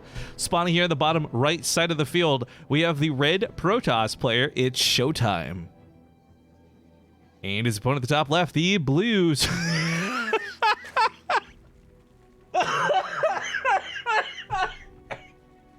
Oh, excuse me. That caught me off guard. In the top left, it's the Blue Zerg player, Damaja, and that is his cheeky little face as his little... Sorry, that really got me. I fucking love it. That got me. Fucking Damaja. I haven't seen Damaja in a fair bit of time, and he's not the Titan that he was once upon a time when he qualified to WCS by any stretch of the imagination, but he's always been a pretty solid Zerg player, very reliable. He would always show up anytime he was needed for any tournament, and he'd play in a lot of tournaments too. Then, of course, he took some time off, went a little bit more casual. We don't see him as much nowadays, but in my core, I've just got this really hard nostalgia love for Damaja. He's also one of the first pros that was like really nice to me. And I know that sounds really dumb to say, but like, and I guess a couple of you will be able to relate, those of you who've tried to cast things, but like when you don't really know the players very well, you're the up-and-coming streamer who people don't know the name, they don't recognize the brand, even just getting invites to games can be a little difficult. And once upon a time, way back in the days of the Zotac Cup, when Damaja was the big dog, he actually was kind enough to always take care and make sure that we were getting into games, at least when he was playing. So I will always have nothing but respect for this guy. Big love for him. But it is a ZVP, and worse yet, it is against Showtime. Nicknamed The Wall, or D Mauer. I don't know if I'm pronouncing that correctly. I probably am not, going off of my own track record here. But he's been looking so good. I mean, the last game, his finals versus Mana just yesterday. No, excuse me, the day before, on Thursday, like, or Friday. Yesterday was Saturday. Man, when you don't sleep normally, you suddenly realize how fucked up your concept of time is. Anyway, Showtime took Nerchi out with a very clean 3-0. If he can take someone out like that, Damaja will certainly have to have a trick or two up his sleeve if he wants a chance to beat him. And we'll see what his plans are. I mean, we already saw cool stuff like Denver today, for example, doing like burrow tactics and stuff. Maybe Damaja's got something like that. But even then, like, gimmicks might work on stream, as we had talked about prior to the game. I don't know how well they'll work in-game against a player like this. BaseTradeTV got the bar filled up on your on-stream donation. Go, oh shit, did you find like the old Streamlabs or Stream Elements link that I had broken? I don't have that open. Let me go. Akuma is like one of these guys who's the strangest tipper I've ever met. He's very nice. He's very. I got nothing negative to say about him, but he goes out of his way to do that. $10, yeah. Look, I made it show up on your screen, Rivkin. Still no $3 available. Well, thank you for the $10, dude. I really appreciate that. And congratulations on kind of hacking the donation thing here. Again, we had talked about that. I had realized this morning why it's been broken, and Akuma has, in essence, solved the issue for now. I'll have to fix that and just change that back to Stream Elements a little bit later. But thank you again, Akuma. $10. Mighty generous, good sir. But as the Lynx position and poise themselves, they're not doing much, but they do confirm there's still no third base. Not that Showtime's going to be pushing one out this early, but these Lynx will be good for confirming when that comes into play. The Oracle heads to the main base, but there's a Queen and a Spore Crawler, so damage will be done, but it should be fairly minimal as long as Damaga's paying attention here. Okay, Ostrik, that's a fucking awful idea. I'm not even going to read that on stream. Coldplay says Loco put a tree on his stream and put up a decorations for subs and got over 200 subs in a day. Wow, dude, congratulations, Loco. Yeah, I think I saw him tweet about that. He got like 300 subs in a single stream or something like that. That's pretty intense. That's pretty crazy. I mean, I guess I'm gonna have to fall prey to the Christmas spirit, guys. Go to fucking Walmart and grab myself a fake ass tree and buy some shitty decorations. See how much that costs. I've never, like I said, in like 6 years, I've never really celebrated Christmas. I've never really been much one for the holidays, but maybe it could be some fun. So we'll put a little asterisk on it for now. No promises, but we'll see what we can do. The Lynx still confirming no third base. This actually gets a little more terrifying for Damaja because, well, he doesn't know yet that it's a big charge all in. This is something we saw Showtime do on Friday. Ah, damn it, if you tuned in. And it looked so good. His Zealots, I think at the end of it, he had only lost like 3 when he had killed like a lair and a bunch of drones. The guy seriously is so good with his control. It's so frustrating to watch. I can't even imagine being the other player on the receiving end of this. So keep in mind, prior to this attack, guys, Showtime's only lost 1 probe, okay? The roaches are spawning, but the Zealots should be able to be on top of them immediately, meaning I don't even know if they'll make it to the mineral lines. He's like a little bit wary, too, as he comes in. You saw that hesitance with the Zealots. He wanted to go to the mineral lines, but like, wait, where's the army? Oh, if he warps in a sentry? No, still just Zealots. Like I say, if he warps in a sentry to the main base, that's so gross, that's so sick. So far, so good with the attack. Big reinforcements are going to get some kills. There's nothing really to pick off that warp prism because the Queens are busy trying to deal with the Zealots, and I say trying. He actually is dealing with the Zealots. However, this still did come at a cost, right? Like 15, 17 something drones die. It's not over yet. He's got Zealots in the main base still shredding things. So this is something where it's been definitely worthwhile for Showtime. In a pinch, he could also warp out of there with a strategic recall if he really feels the need to. But, I mean, I kind of almost wish he'd just kill the Queens, right? Like, there'd be nothing to shoot that warp prism at all. That being said, he's not done yet. He's got the sentries coming in with this one. Oh, okay. So, this is what he did last time. This is what he'll do this time, I suppose. He'll get some Zealots distracting down to the third base, get a couple of kills, and possibly recall in a pinch. But what he really wants to do is send the warp prism back into the main base, force field off the ramp, and kill Damaja that way. But oh, he's trying to stasis trap. Funny enough, this would be the one time he could just actually sit there with the oracles. There's nothing to push back against this. The Zealots unload, they'll kill the Queens. One of them's already 2 shots from dead. She goes down immediately. Force field on the ramp keeps the roaches out. Zealots hit the third base, and it's just kind of a chaos tactic here. He'll warp in another sentry. He'll keep warping in and just killing the main base. And I mentioned that strategic recall earlier. He'll definitely use it to get out of this. There you go. I love it. Saves the Zealots. If he can survive at the main base for 85 seconds, he could possibly do it again. But yeah, this is not looking so hot. We got a Ravager out to help break some of these force fields now, but there's more sentries than there are force fields. So as that breaks, another force field should go down. Keep the roaches out of the base. Picks up with that warp prism. These sentries live to see another day.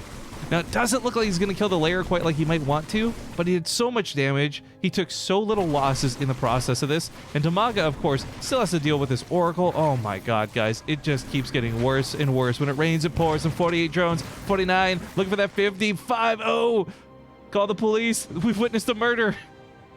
He's killed 50 workers this game and lost 28 zealots for it. Every way this was worthwhile. Oh. Oh, god damn.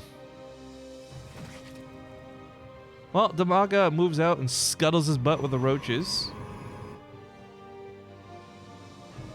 There's a limited space where Rifkin is streaming from. I can make it work. I can make it work.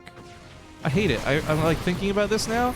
I'm like, let's be clear, guys. I'm like less about the holiday spirit. I'm more like fucking Scrooge McDuck. I'm thinking about the money you can make from the holiday gimmicks. But at the same time, like I've literally never gotten a tree, so maybe I'll go try and get one. We'll see how it goes. For now, though, thoughts on that later. The Immortal's gonna crush the Roaches, Ravagers. Damaja has no recovery from this. 20 drones.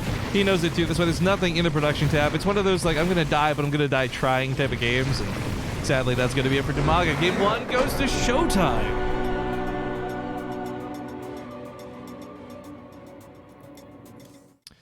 I only came here because a small-time caster called Wardy said this is a great Apple caster. Now look. Now you see here. If Wardy's gonna go and blatantly call me a fruit on stream, he better have some proof. Not that there's anything wrong with that, but I'm not, okay?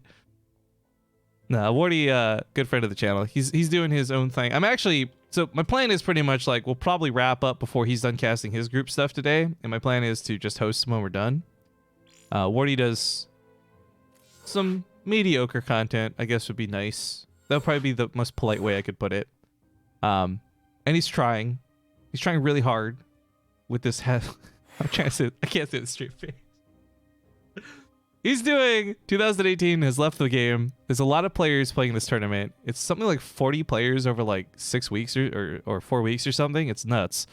And today's group looks like it has Solar, Gumiho, Zest, Drogo in it. It's not bad. So if you guys want to watch some Korean Starcraft too, you can definitely check it out over on Wardy's channel, which I'm sure Wardy probably mentioned BaseTradeTV as a Apple caster. I'm gonna one up him here. You guys, are you ready for this? After this, we're probably gonna cast. Not only am I going to open up his stream on my stream to show you guys this mediocre content you could tune in for. Look, he's got double my viewers. He must be amazing. Go to twitch.tv/Wardy, but that's Wardy like Wardy with 3 eyes because he's a terrible cast. Go to his channel. I'll spam his link in the chat. Give him some love, guys. Tell him BaseTradeTV sent you. Just spam some Ace 1s and Ace 2s if you got them. But we're in the lobby for Parasite Map 2. I'll see you in the game.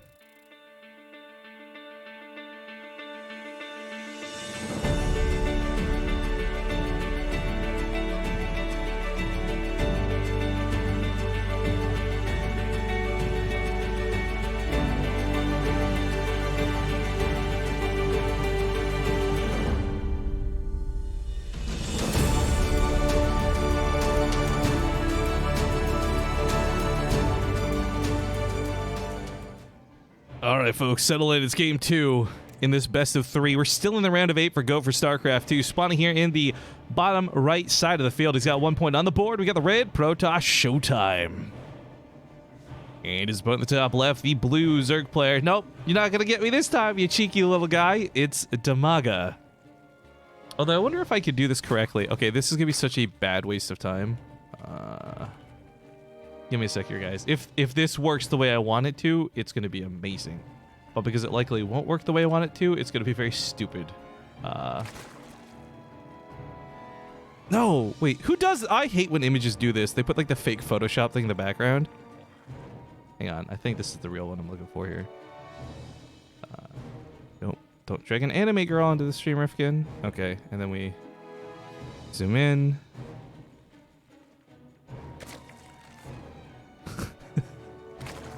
Okay, for like a half of a second on every revolution.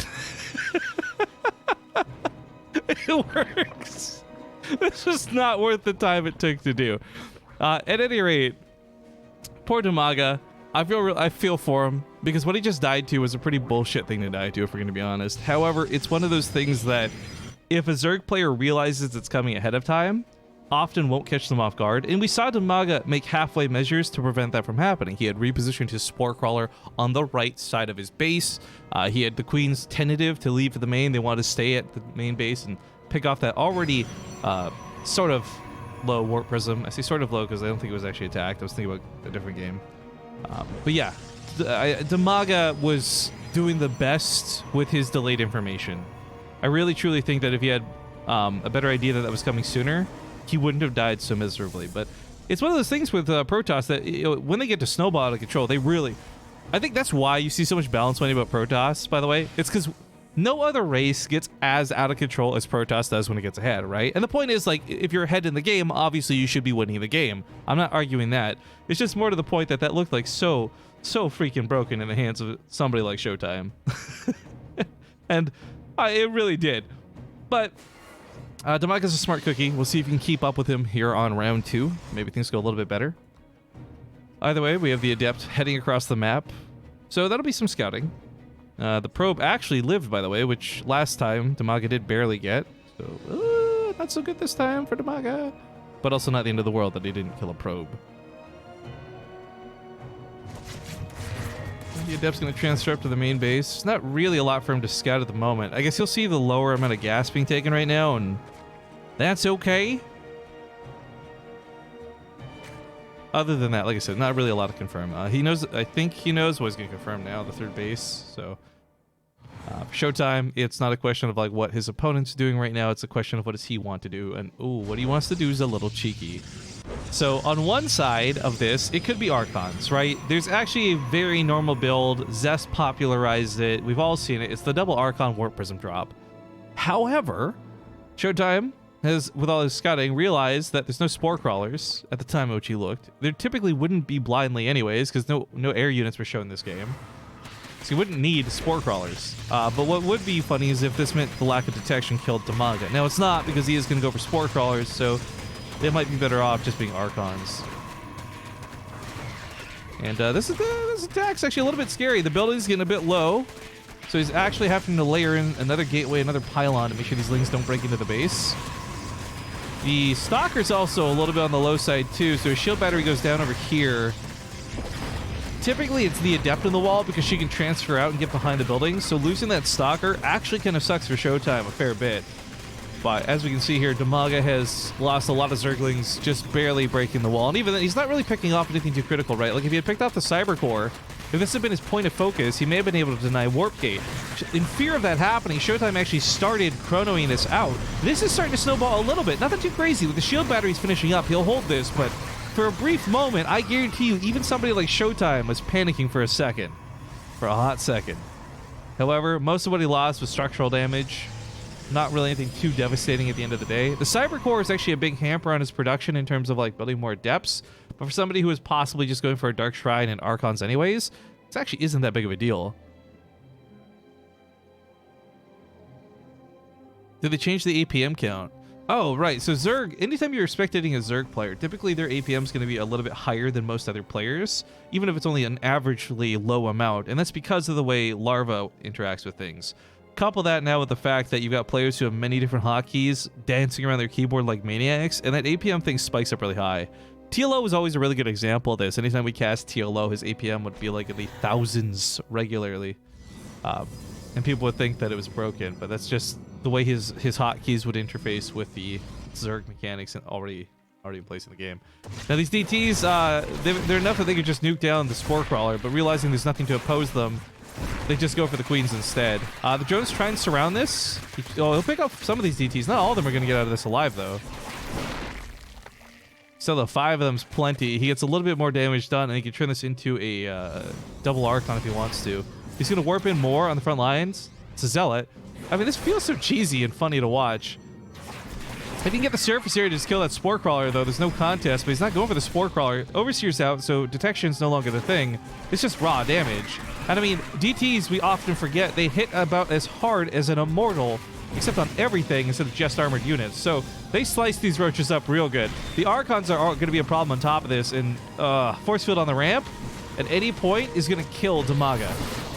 Oh, he even locks the roaches in with him.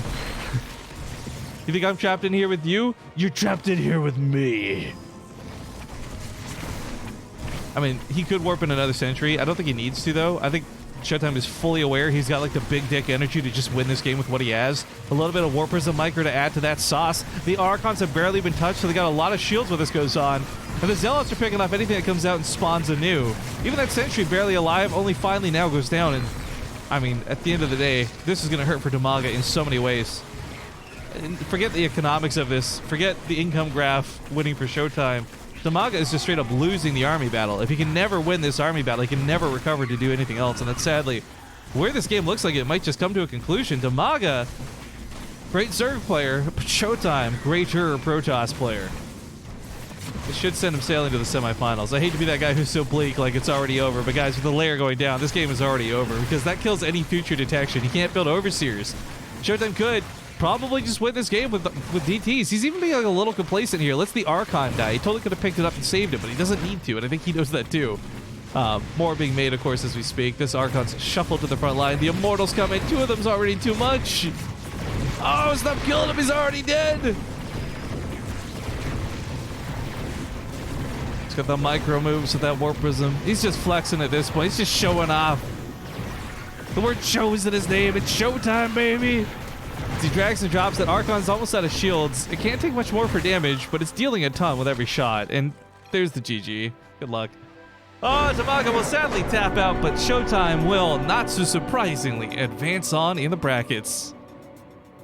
As I said, Showtime has just been this unstoppable force lately. Like, just disgusting to watch, frankly. In a good way. In a good way. But that will conclude that match. Now, we have some other ones going on. Let me get you guys caught up here with me. Looks like DNS advances on to the southern side of the bracket, so it'll be Showtime versus DNS in a PvP. We'll probably cast that next. I will quickly note that this player here is one of the most toxic, racist, awful players. He's been banned from our events for a long time. If, for whatever reason, he makes it to the finals, I will not be giving him any airtime, and we will just close up the show and go host Wardy. So good luck, everybody, to knock him out on the top side. However, we do have a PvP coming up next, so thank you guys for tuning in. I'm going to play some commercials. If you guys would like to know just how much money I make per commercial, the estimation is $7 an hour for 2 minutes of ads. Now, I've been averaging out 1 minute of ad. Awesome. Couple this with the fact that about half of the people watching are either using ad block and maybe another 30% don't get ads because of the reach in their end. I'm realistically making about $2 an hour from ads. This isn't a complaint, but I bring this up because this was something somebody had asked earlier in the stream. How much money do you make casting? So, without further ado, please join me in making maybe $2 this hour. See you guys soon.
Hey guys, they're still doing vetoes. So hang on. They're still doing vetoes, so I'm just gonna leave the break screen with the music up for a bit. Thank you for tuning in, and yeah, more Starcraft soon.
Okay, I've just gotten an invite to the lobby, so I'm bringing us back. Thank you guys for sitting through the extra music. I was gonna say extra commercials, but I didn't play extra commercials. I just left the break screen on. Anyways, it's Blue Shift coming up next. It's DNS versus Showtime. This is the semifinals. It's still best of 3. Montyun says, how do you know if he's using a different name to sign up? Is it the hotkeys or something? So there's a lot of different ways you can tell. I don't want to go over all of it, but part of it, yeah, you can have other pros analyze hotkeys. You can have other people analyze playstyles, or you could just be fucking stupid and be guru and give me your email address, which is the same as his email address. Like, it didn't take a lot of fucking detective work to realize what happened. Anyways, let's hop into Blue Shift. I'll see you guys soon.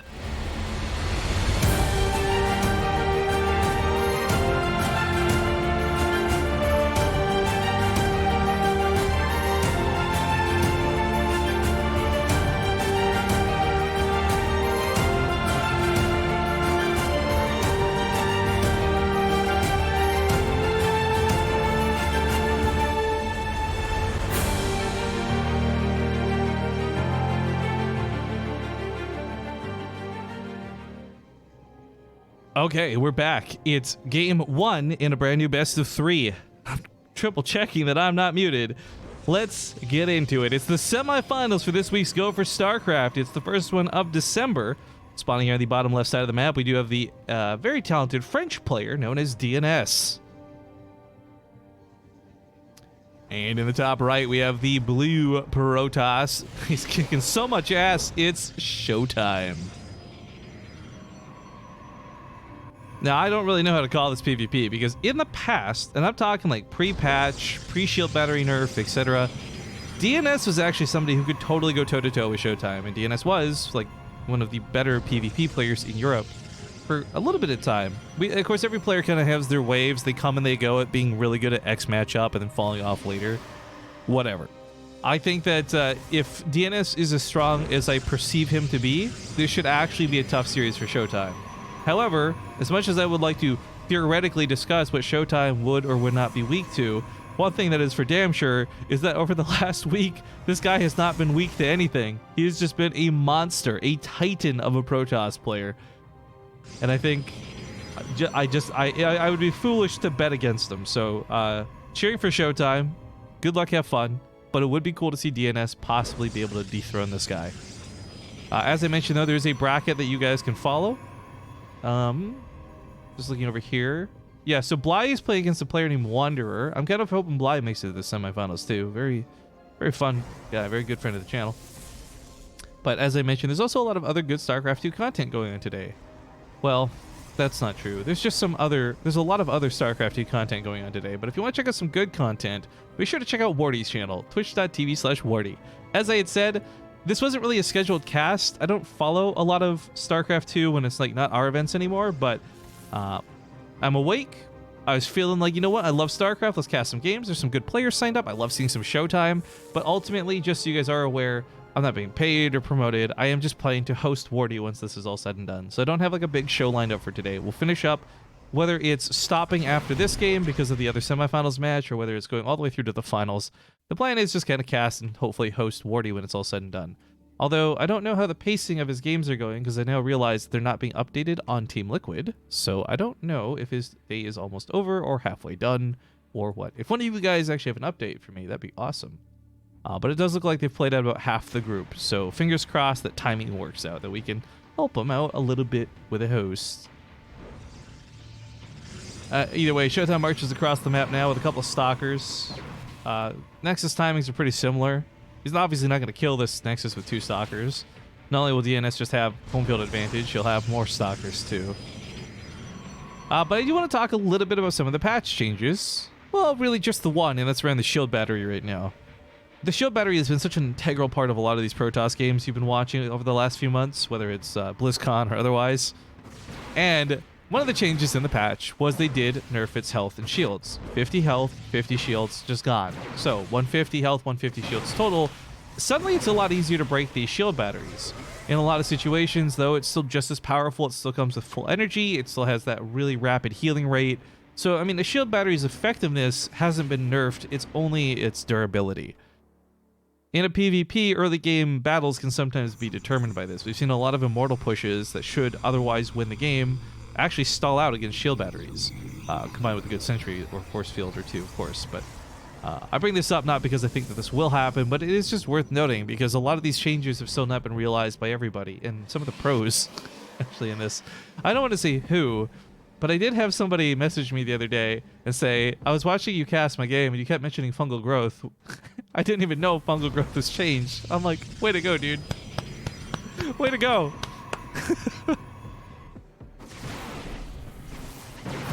Oh, this Oracle gets a little bit of damage. Nothing too tasty. But DNS gets some good information out of that too. Revelation, whoops, excuse me, I want to show the here. Revelation hits, and he sees everything that Showtime's doing in the natural base, but of course doesn't see what's going on in the main base. Now, in the top right, there is, you can send the Oracles up there if you want to go around. I think one of the things to really scout isn't the Twilight Council itself, it's the Chrono Boost that was on the Twilight Council. That opportunity's kind of gone. I was going to also mention that you can just see the number of stalkers too, and I think at this point DNS is no longer guessing whether it's going to be Blink. I think he knows it's going to be Blink. The problem is, what kind of Blink is this? Is this the kind of Blink that hits with an all-in early? We actually saw Mana try and do this against Showtime on Wednesday of this week. Didn't work. Immortals are pretty good at holding that off.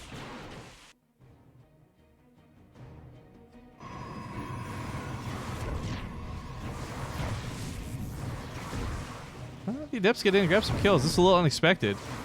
No shield battery here either to stop this, so this gets about 5 workers. This is actually a really solid lead for Showtime. That being said, DNS isn't going to go down without a fight. He tries to get to the main base with the Oracles, but the Hallucinated Phoenix, thank goodness he sent that ahead, realizes there's a ton of stalkers waiting for him. I mean, I think he knew there was a ton of stalkers anyways, but whether they were in position or not was pretty key. So, when it comes down to it, guys, Showtime should have, no matter how this game plays out, if nothing else dies from here for the next 5 minutes, Showtime should have more units when it comes to the actual fight, just due to those couple of probe losses. Like, this income gap, it doesn't get bridged very easily. And even just a minute passing, that's like 2 extra zealots. It's an extra immortal. It's a small detail, but it's enough when it's a mirror matchup. I keep zooming in. I'm not sure why I keep zooming out. A couple of Adepts looking for something. He sees a third base. This is always tough in PvP. This much hasn't really changed in any iteration of the game. even from back in the days of Wings of Liberty. If you see your opponent expand, you either got to match them in that expansion or you go for an all-in. It looks like DNS is going to say, screw it. You know what? You want to go for the expand? I'll throw down 4 more gateways. And he's looking to get in here deep. Now, a couple of probes are going to get picked off. This evens up the damage that was done earlier. Oh, it doesn't quite get the oracles. But this third Nexus is just a point of contention at this point. It's a scary thing that he's going to have to defend.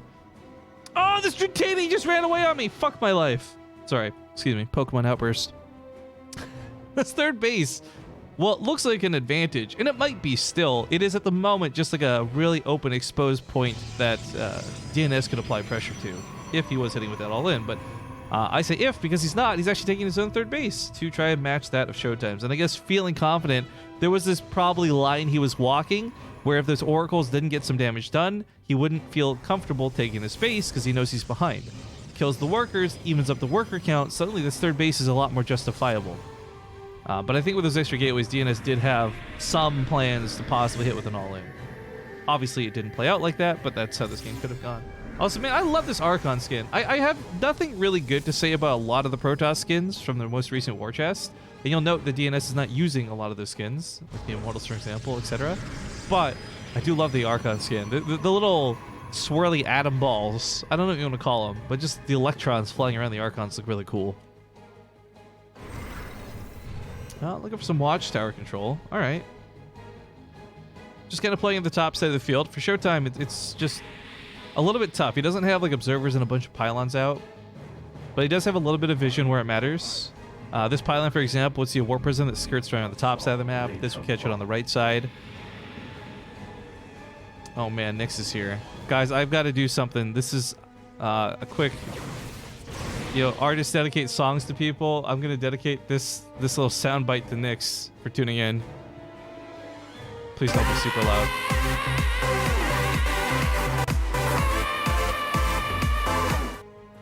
If you didn't understand what just happened, don't worry about it.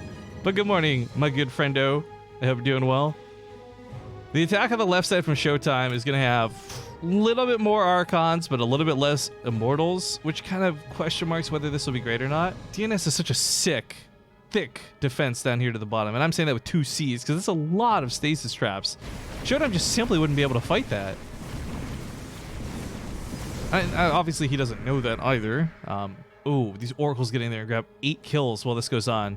That's nice. That's really cutting Showtime down quite a bit, actually. 15 workers dead to 6. Showtime down about 15 in total. I talked about DNS being the one feeling forced to go for an all-in this game, but it's actually Showtime who's in that position now. Told you guys, his PvP is pretty good.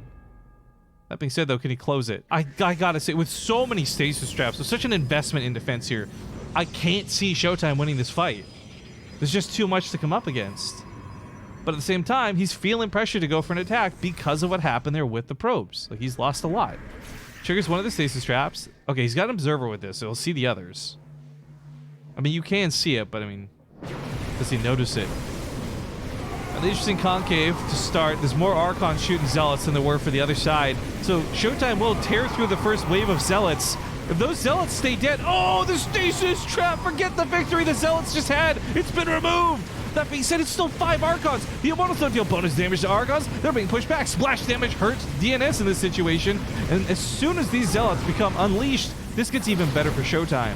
So there's a little bit of a rough situation right now for DNS on the defense. It's going to get worse as soon as these come out of stasis. There's a couple other stasis traps down here to the south. Kind of awkward as it does catch some of the army, but oh my god, Showtime.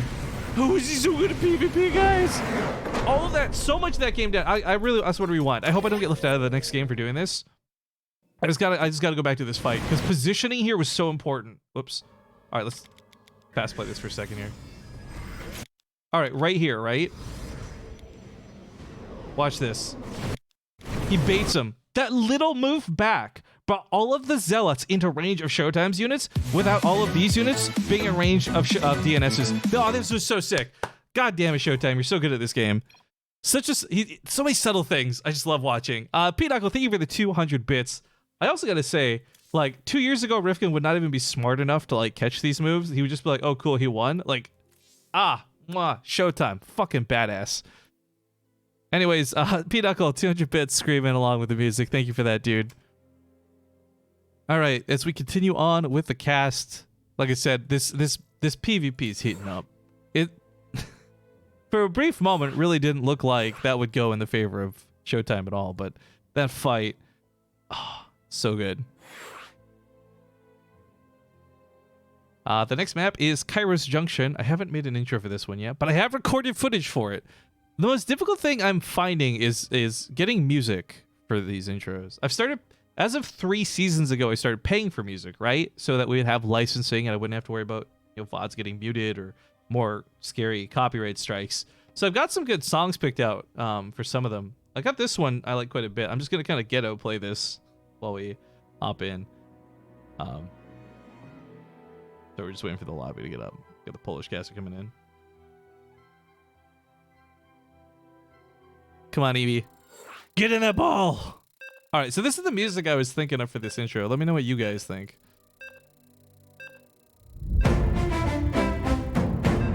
Pretend the map's spinning around showing shit off.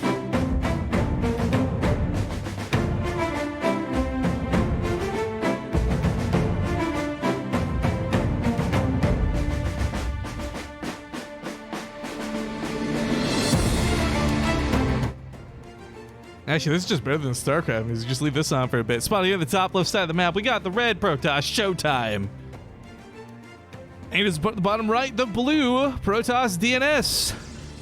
Down 1 at the moment. I was just going to turn that off. But yeah, I don't know. It's kind of gotten to this point where I feel I'm too much of a perfectionist with the intros. To a degree, I'm sure I could just throw up any old song and a lot of you guys would be just fine with me playing it. But I don't know, there's this little thing, like, nobody else really does map intros, so I have a weird, undeserving feeling of pride when it comes to making them, and I want to believe they're getting better over time, but obviously I don't know if that's true or not. Either way, Night Bertha, thank you for the 25-month resub. Rifkin, analyzing games? How am I supposed to write Reddit hate posts like that? I don't know if you guys saw, I put a YouTube video out actually recently called, titled Reading Your Fan Mail.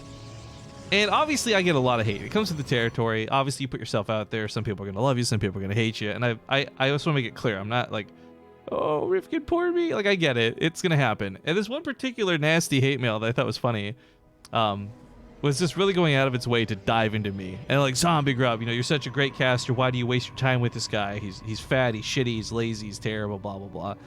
I'm like, and I genuinely, like, before I recorded this video, I'm like, shit, like, what did I do during this cast that was, like, so fucking bad? And I opened up the video that the comment had been left on YouTube, and it's not even fucking me casting, it's Warty. Like, at this point, I feel like people hate the idea of Rifkin than Rifkin himself. You know what I mean? So when I see comments like, I can't post a hate Reddit thread, I know it's sarcastic, but it's like, dude, there's something there. There's something about it. Like, I need to... A good businessman would find a way to game this hate and capitalize on it, but I'm not that clever. I'm just lucky. Inked Warrior says, fuck you for having Pokemon around you that you can play from home. Yo, Inked Warrior, look, here's the thing, right? When I was looking for apartments, this apartment was not the greatest one I found. It's not bad, don't get me wrong. I don't hate where I live. I hate my upstairs fucking neighbors. God damn, I didn't know they let you have elephants as pets in this building. But aside from my upstairs neighbors, it's a great place. And one of the things that really made me say, fuck it, let's go for this place over some of the others I was looking at was because it's on a Pokestop. I have 3 Pokestops around my house that are like 2-minute walk to cover them all, and a gym. And I can reach one of those Pokestops from my bedroom, from my computer. Feels great. Feels amazing. Alright, this is a good move out of DNS. We actually watched somebody, I can't remember who, somebody was sloppy about this the other day. I don't want to say Mana because I don't remember who it was, but in a PvP we watched Showtime slip some adepts in and get really out of hand because said player did not have a probe here. Oh, you know, it was one of those Korean players, actually. It wasn't Mana at all. Who was it? I can't remember the name. Damn it. Okay, anyways, point is, this is a game-ending move if this doesn't get blocked out. I'm just really trying to highlight that if DNS doesn't put a building here to block the adepts from transferring into the main base, it can actually be a game-ending move. Force fields don't block it. Stalkers don't block it. You have to either have your own adept with a shade or a building to keep these out, and that's why he's doing this once again.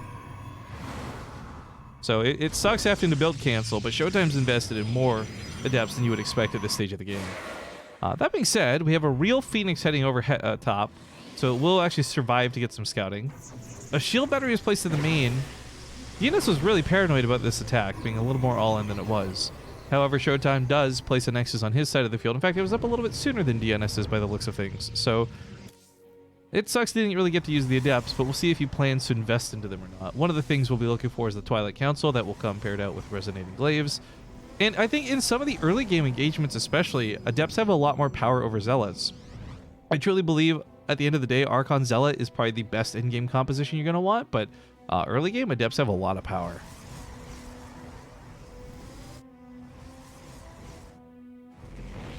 I don't think they hate you, they're just jealous. Look, here's the thing, guys. You can quantify it and try and justify however people feel about writing mean things on the internet. At the end of the day, I look at it like this, because this is such a holier-than-thou, get off your fucking high horse Rifkin statement, but I'm going to make it, okay? Because even the people who are out there that hate me, that take the time to write something mean about me, they do it because they don't like what I've done to a game that they love. They don't like the way I cover content for their game that they enjoy, and there's passion in that. And I think one of the things that kills off a community, kills a game, kills anything. And if you want to take down Rifkin, listen to this advice, haters, because this is how you do it. It's just don't be passionate about it, right? When you lose that passion, you lose that fire, when you no longer care enough to even comment, even if it's in hate, much less saying you like something, when that's gone, that's when the hype for the game dies. That's when things disappear. If you are still enough involved with Starcraft that you could be like, I fucking hate Protoss, it's ruining my life, you're still playing the game every day to lose to Protoss enough to say that you hate them to that degree. You know what I mean? So it's a weird outlook on it, and it's kind of like a holier-than-thou attitude. I recognize it, but I look at it like this. I'd rather have passionate haters than complacent people who support and love what I do. If you're somebody, sadly, this applies to some of the people out there who are watching right now even. If you watch and you never say a word in chat, you've never left a comment on YouTube, you've never even made a Twitch account, but you watch every day, I appreciate you being here. Don't misunderstand me. But it's those kinds of people that will eventually lead to a game dying, because they don't show their support, they don't show their hate, there's no noise being made, it just silently falls to the wayside. So the worst thing you could do, if you really hate Rifkin, this is my straight up advice to the haters, just never comment on anything. Don't watch, don't say that you hate what I'm doing. If you just don't tune in and I lose that viewer and I don't have any comments because I don't see the hate, I fade away, and it's the worst fucking outcome. So, I'll take the haters, guys. I really will. Anyways, getting back to the topic of the game, though.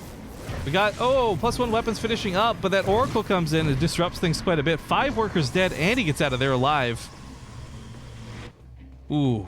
Okay, DNS knocked down a little bit here with the income. Losing a few workers like that does hurt, but it's not the end of the world. They both have such a high worker count that it's actually not that devastating. It's far worse to lose 5 workers, 3 minutes ago, than to lose them now in the game. It's a little bit more recovery, and he's already back to being almost saturated, so a nice move from Showtime, but nothing too crippling against DNS. I actually really like DNS's position in this game quite a bit. I did last game too, though, so take that with a grain of salt. He's got +2 weapons coming up well before Showtime, so he should, say it the air quotes, he should have a weapon upgrade advantage when he goes into the fight.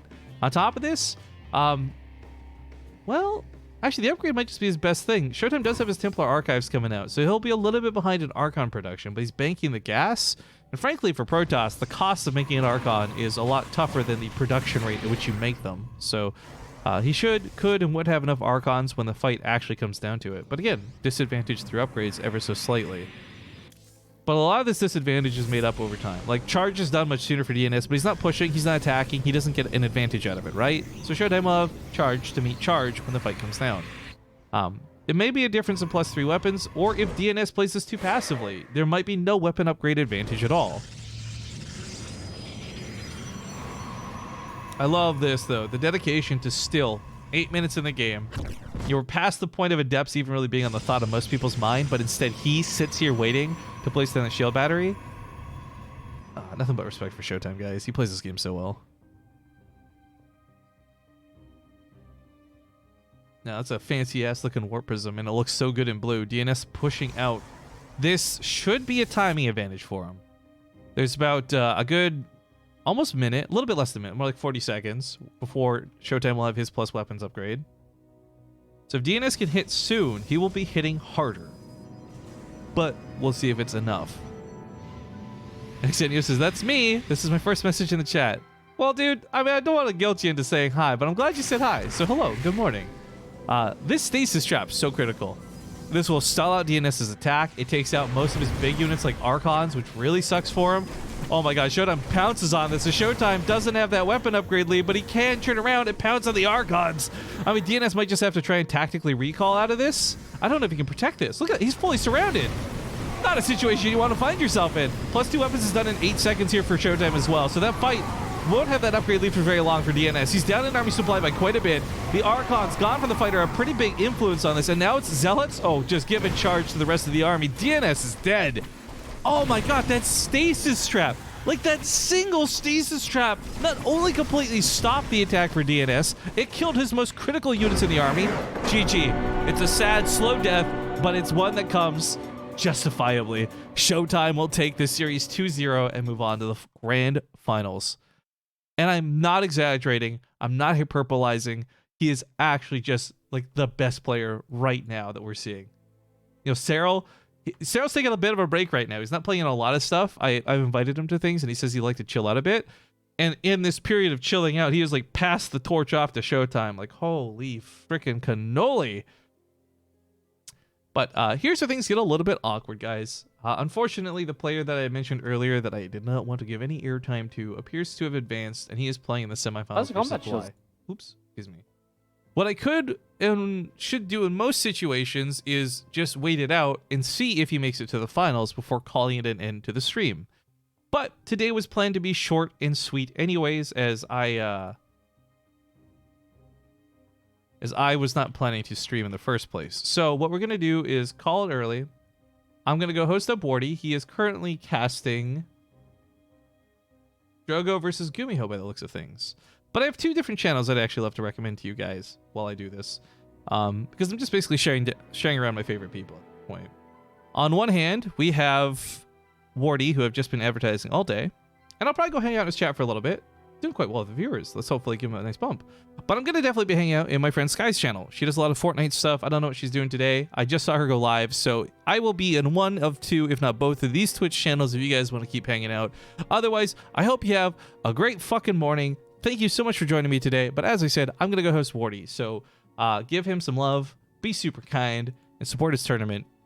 Because God knows he's a piece of shit and he needs it. See you guys.